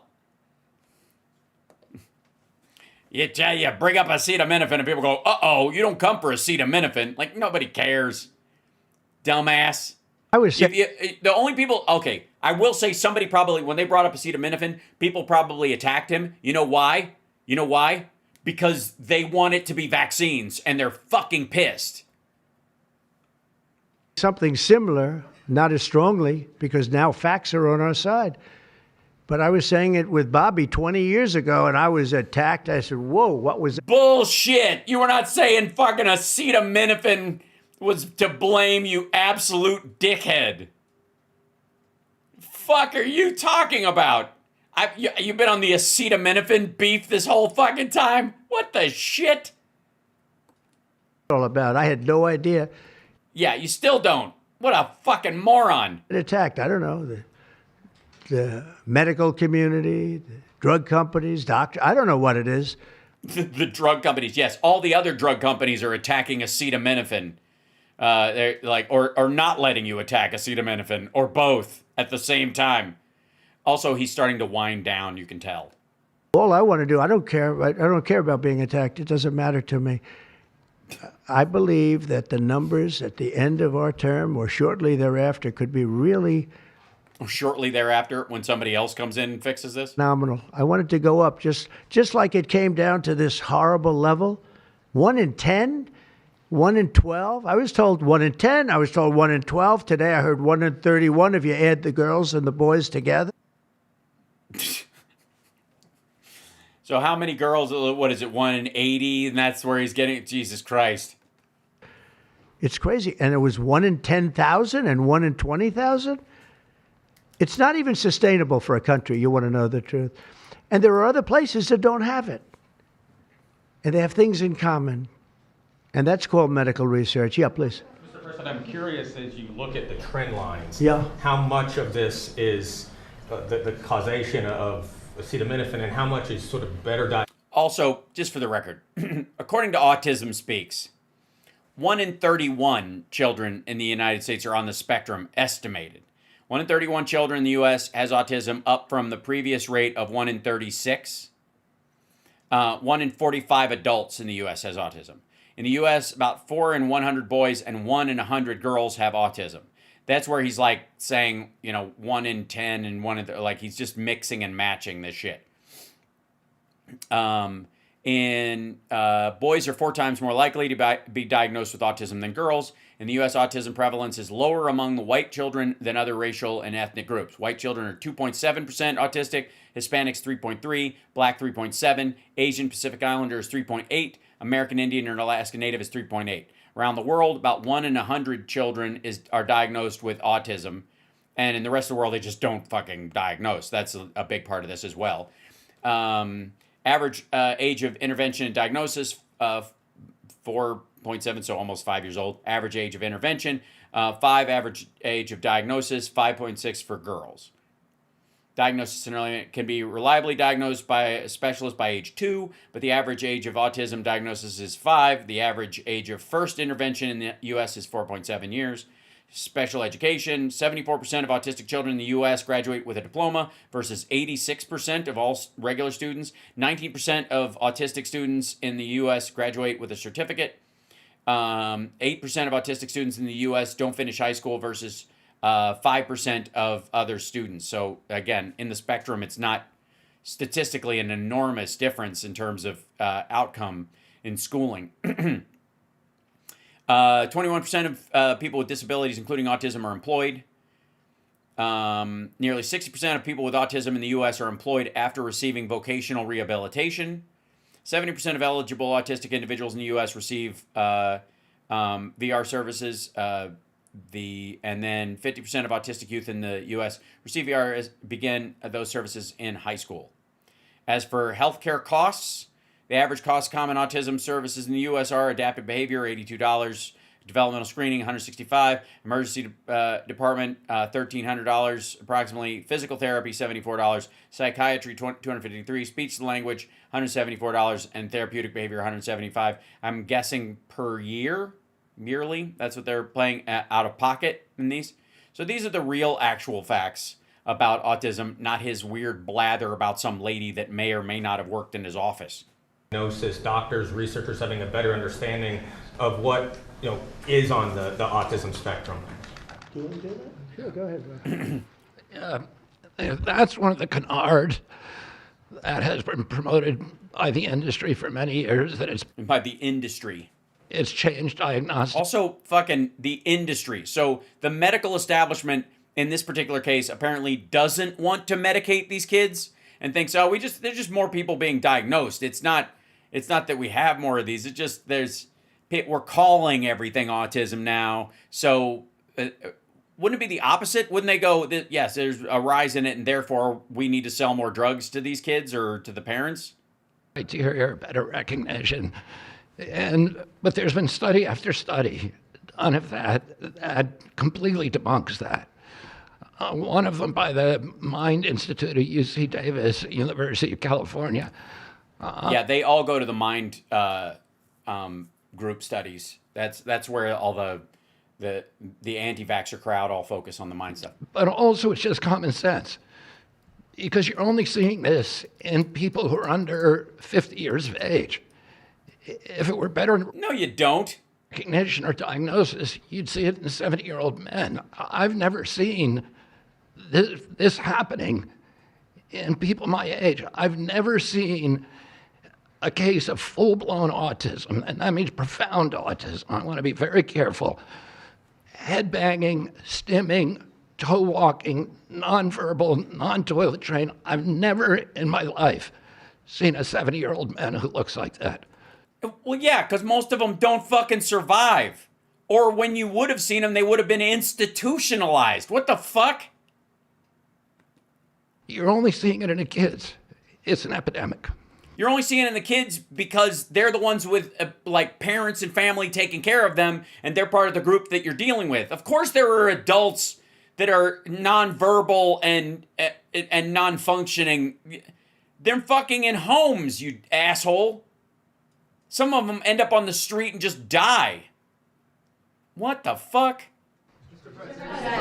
Just garbage. Thank you, Mr. President. He does this with chronic disease, too. This is the other fucking thing from RFK Jr. that drives me fucking crazy. I never saw this level of chronic disease when I was a kid. It was like, yeah, because we had state institutions. They were all put away.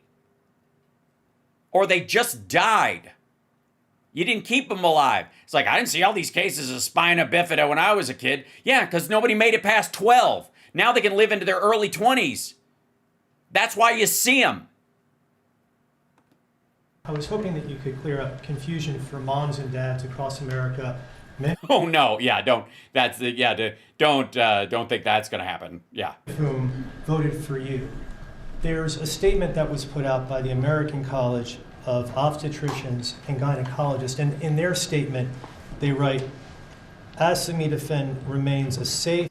Acetaminophen, that's a different drug entirely. It's a suppository, if I'm not mistaken. Acetaminophen.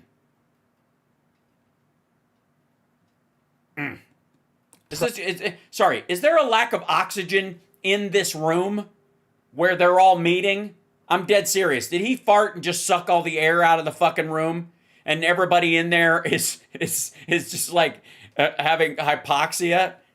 An option for pain relief during pregnancy, and that's at odds with what you said and with what many of the experts say. How do you clear up this confusion?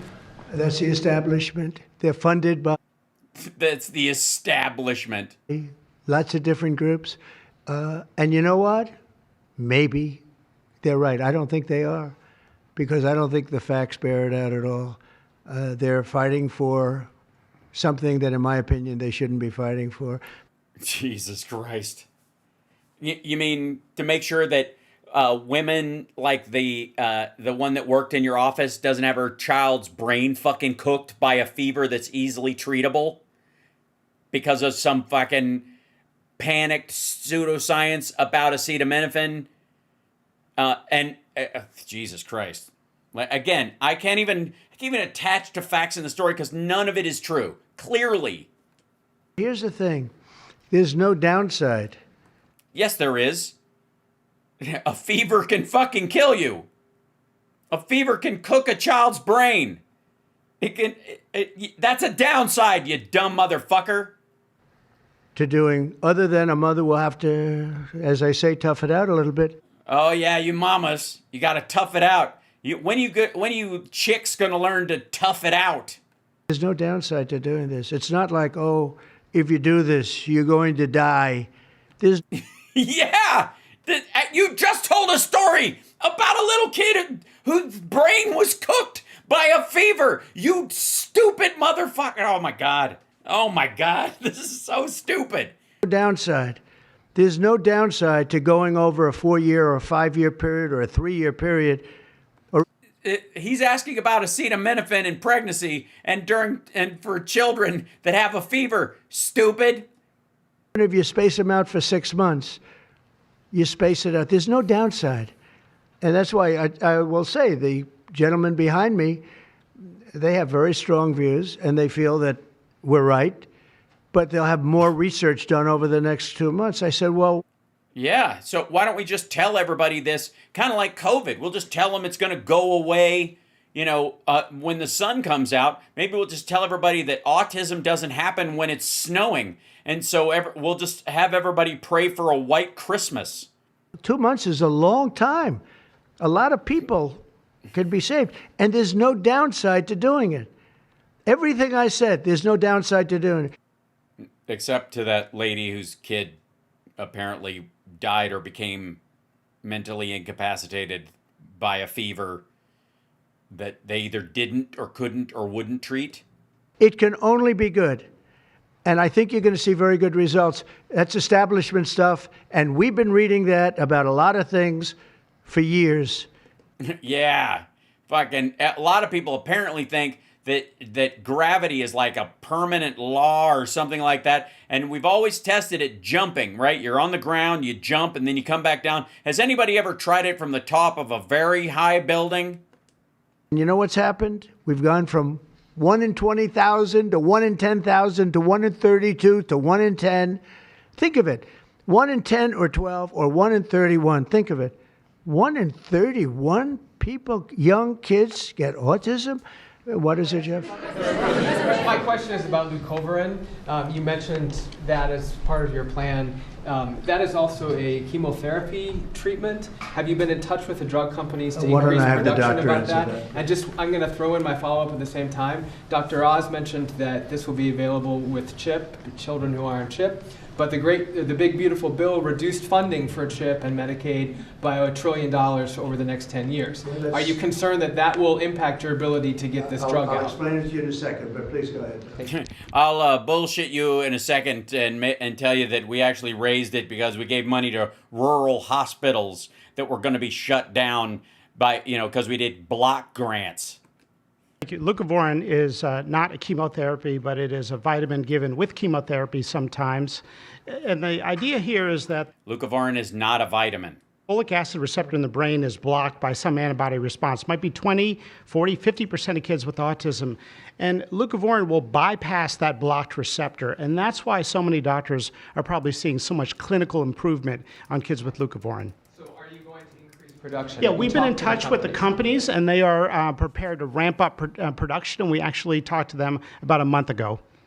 And on your second part of your nasty question, the number You're boo-hoo. Poor baby. is that the great big beautiful bill, which is the greatest, I think one of the best things ever passed in the history, with the tax cuts and regulation cuts and all of the things it does.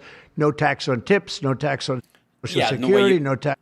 Yeah, but the way you paid for that was by cutting Medicare. Overtime. Medicaid. All of it does. It also gives $200 million, as just explained by Dr. Ooh, 200 million. I think it's 200 billion, but it's like a buyout block grant. Yeah. And I'd like you to explain that to exactly what you're saying. The Big Beautiful Bill actually increases Medicaid spending projected over the next 10 years by $200 billion. No, it doesn't. It gives block grants to physical hospitals. That's not paying out for patients and that kind of stuff. As a matter of fact, about 10 million kids are going to be cut from S-CHIP because of this thing. And about, what is it, for Medicaid, about 25 million people are going to, 10 to 15 million people will lose their health care because of this. There's also a $50 billion rural health transformation fund, which will allow That's part of what he's talking about there. Of these programs to get in the rural parts of the country that the president and Congress are handing to governors to start distributing. Sorry, why do you have to do this for these rural areas? They can't pay for their own fucking hospitals? They just won't bootstrap themselves up?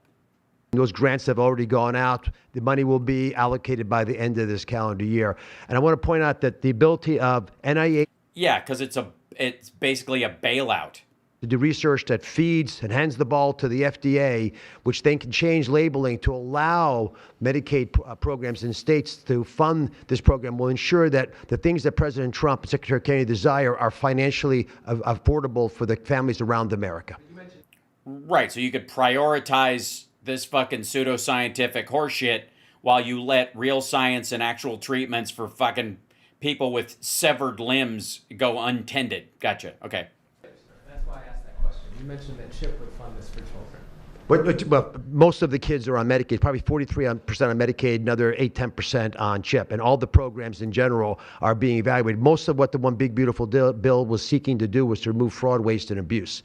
But the programs themselves should stay financially intact for the people for whom they were designed, and in this case, for children. Yeah, should's a good word, sure. And the only thing we cut, so that's 200 billion positive. The only thing we positive was for fraud, waste, and abuse. Right, which includes apparently children. There was a lot. Fraudulent children with fraudulent diseases and their wasted lives and the abuse of them making these kids our problem.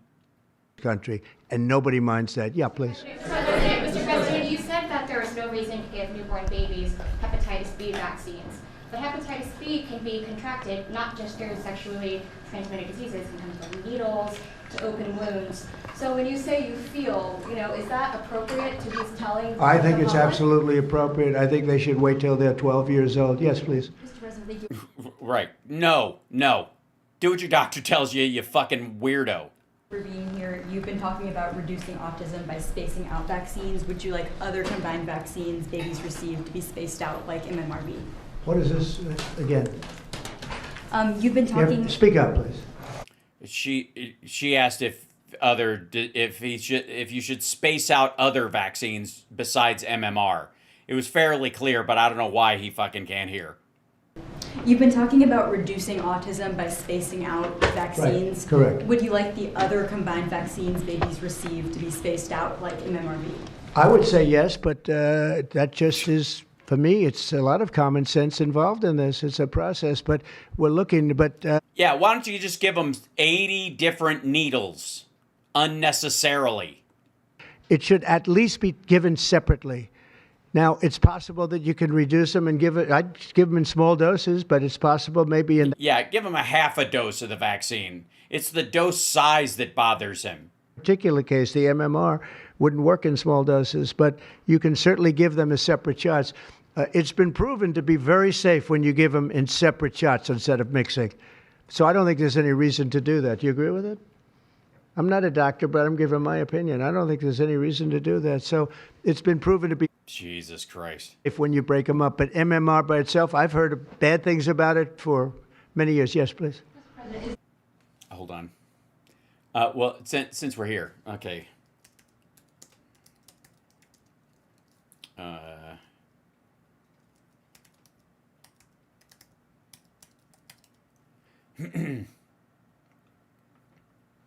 There's people with weakened immune system, history of severe allergic reaction, combined with immunomycin, gelatin, and latex, active fluids, or other precautions. People with history of thyroid, low platelet count should consult their health. People with history of seizures or brain disorders should consult for receiving the vaccine. The vaccine is not recommended for children under 12 months of age, anyways. Okay, so they have to be at least a year old. Routine MMR vaccination recommendations for providers from the centers. Moderate or severe acute illness with or without fever, recent within 11 months, recipient of antibody-containing blood products, like don't get them. Yeah, presumptive evidence of immunity can be established in the following ways. 1 or more doses of measles-containing vaccine, written documentation, 2 doses of measles-containing vaccine, laboratory evidence of immunity, laboratory confirmation of disease, birth before 1957. Children, CDC recommends 2 doses of measles-containing vaccine routinely for children, starting with the first dose at 12 and 15 through 15 months, and the second dose 4 to 6 years through before school entry. This can be administered as MMR or MMRV. Children can receive the second dose of MMR earlier through 4 to 6, as long as at least 28 days after the first dose. The second dose of MMRV can be given 3 months after the first dose of up to 12 years of age. CDC recommends that separate MMR and varicella vaccines are given the first dose in children aged 12 to 47 months. However, MMRV can be used if parents or caregivers express a preference.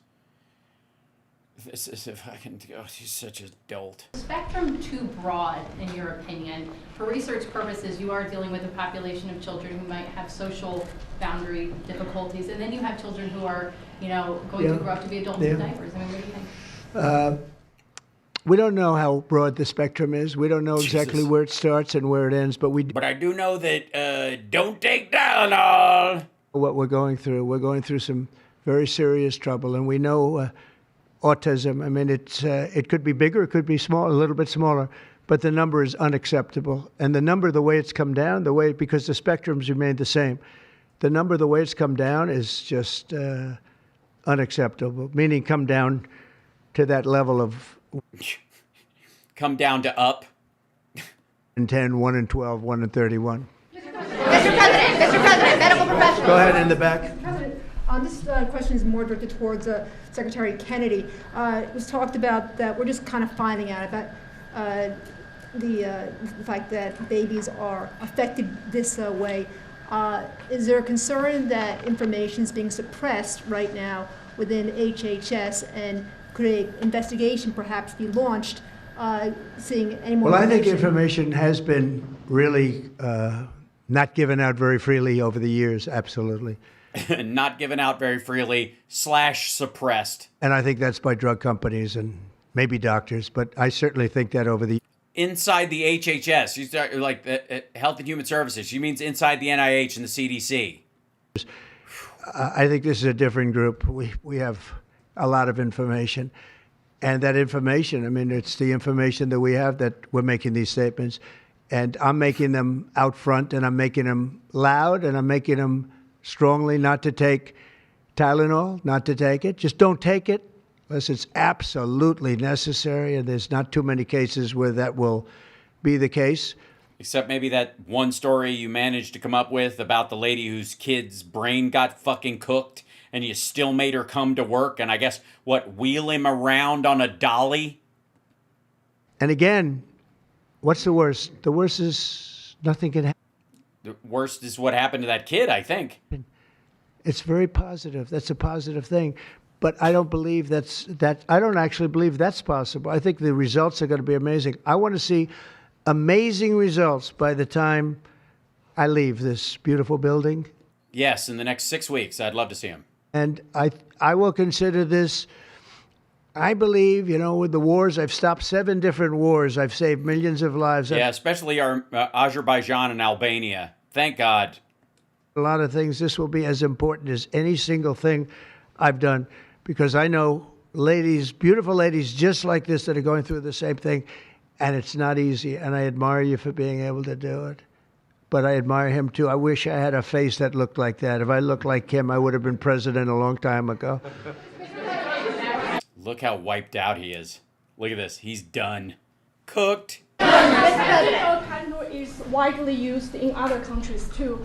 As you make this announcement, do you expect your decision may affect I other hope they countries? follow it, yeah.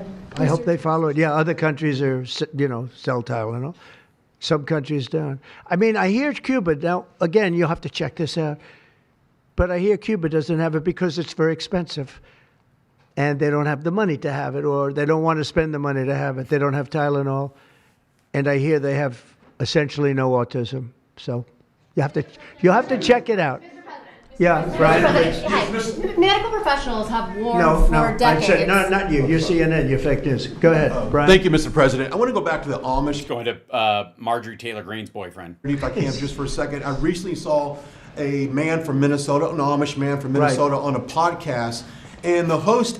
An Amish man on a podcast? I'm questioning his Amish credentials. Then, was this did you listen to this podcast via carrier pigeon? Asked him what the rates were for like ADHD and autism, and he had no idea about ADHD, didn't know that it existed, and certainly didn't know of any cases. What are they doing? It doesn't exist with the Amish community, and they don't take all of this junk. No, they don't tend to use the same medical terminology in Amish communities that they use in the broader technological world. They call it something else. Touched is one of the words they use. Ask them how many people are born touched in the Amish community. That number's going to spike. Doesn't exist. They also kick out their fucking 13-year-old boys when they become a problem. They just turn them loose, and they tend not to come back. That tells you, doesn't that tell you? That's like, that's like certain countries where it doesn't exist and they don't take it. Would you like to make a comment about that, Mark? The Amish population, a very mixed group. So there's a subset that take vaccines, a subset that does not. And we know they have very low rates of chronic disease all across the board. Yeah, but we also know that between 13 and 15 years old, the boys become unruly, so they just basically kick them to the curb, and a lot of them end up using drugs and just fucking vanishing. And the ones that come back are the ones that are salvageable. They use the outside world as a filter to get rid of any problematic kids. Hold on.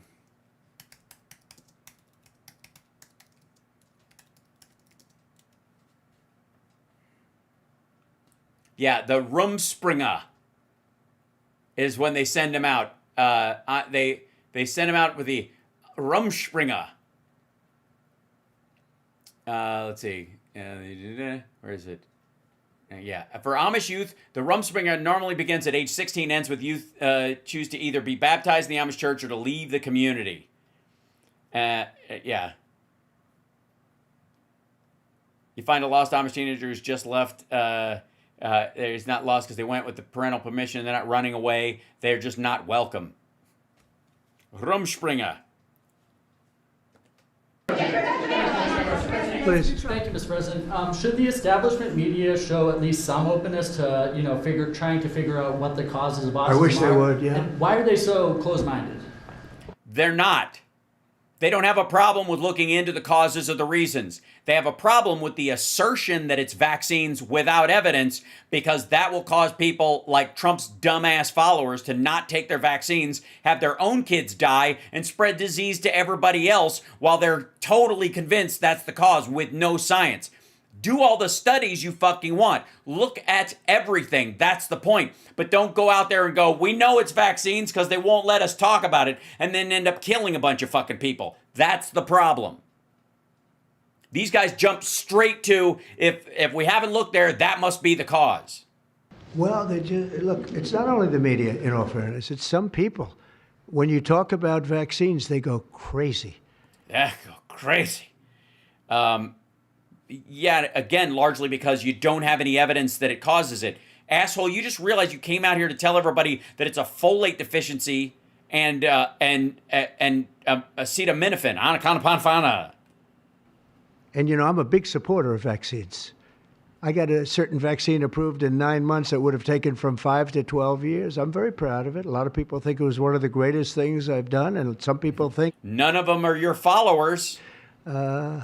Mostly Republicans, actually. Fuck me. I'll tell you, the Democrats think it was... They think Operation Warp Speed was one of the greatest things any president has done. Any president.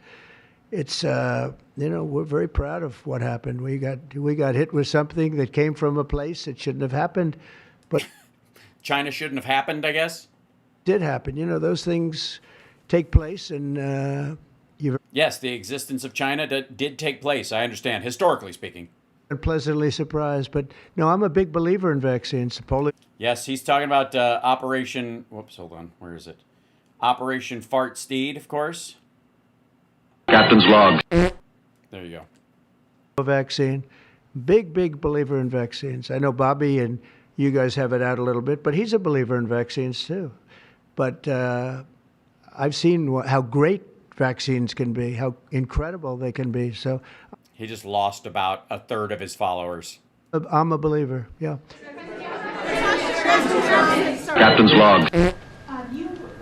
Your comments you made about MMR and hepatitis B, and you said those were your suggestions, but have you spoken with Secretary Kennedy about actually making those changes? I have. I've spoken to all the doctors about it, and doctors that are not here right now. I've spoken to many doctors. Did they die prematurely because they took your advice? It's about everything we're talking about.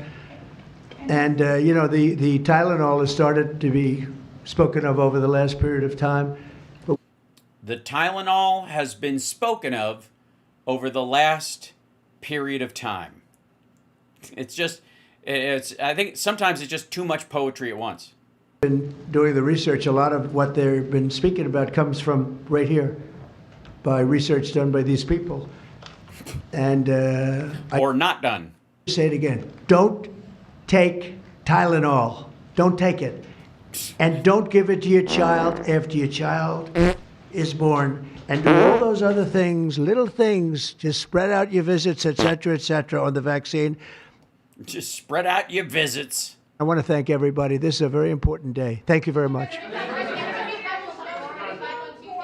That didn't work. It didn't do a thing. Everybody's still talking about the stupid thing with the stupid thing with the stupid Epstein files. Dumb, dumb, stupid. Dumb, silly, stupid, dumb, dumb. Dopey, dippy, dumb, dumb. Stupid, really dumb. Moron! Dumb, dumb, stupid. Yikes. Dumb, silly, stupid, dumb, dumb. Dopey, dippy, dumb, dumb. Stupid, really dumb. Moron! So, thanks everybody for sticking around for that one. We did a full one. We went all the way through it. I'm very proud of you guys. We made it. And thank you, chat room, for sticking. Did Epstein take Tylenol? I think so. I think his cellmate force fed him a bunch of Tylenol, and that's why he was on Sue This Guy Watch.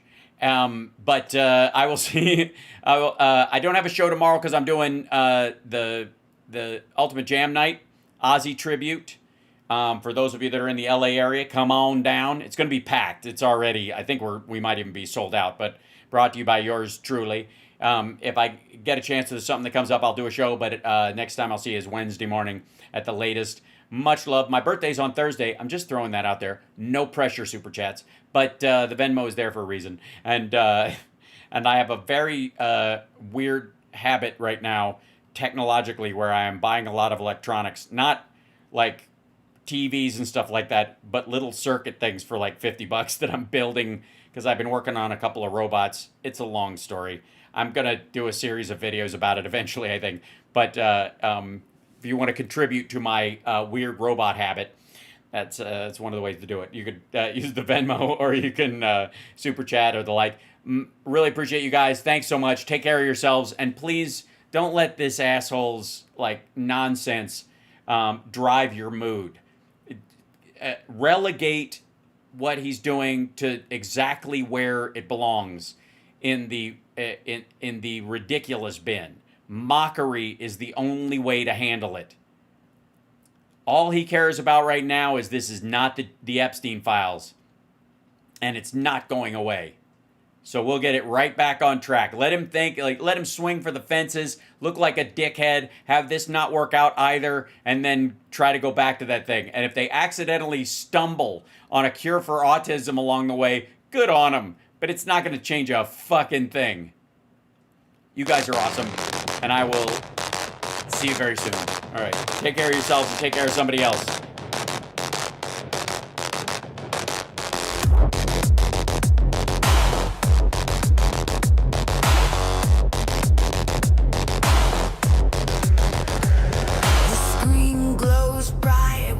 Crooked smile. Words spill out. All venom, no style. Promises made, they rot in the air. A handshake, a lie, a blank, cold stare.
I'm your huckleberry.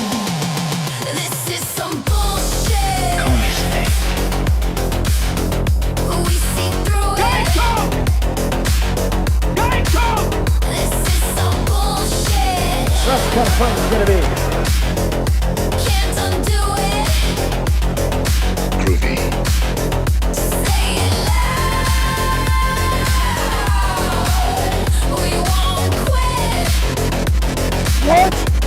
This is some bullshit. I like wood. Deeper and longer. 5 eggs. 5 eggs. Wow.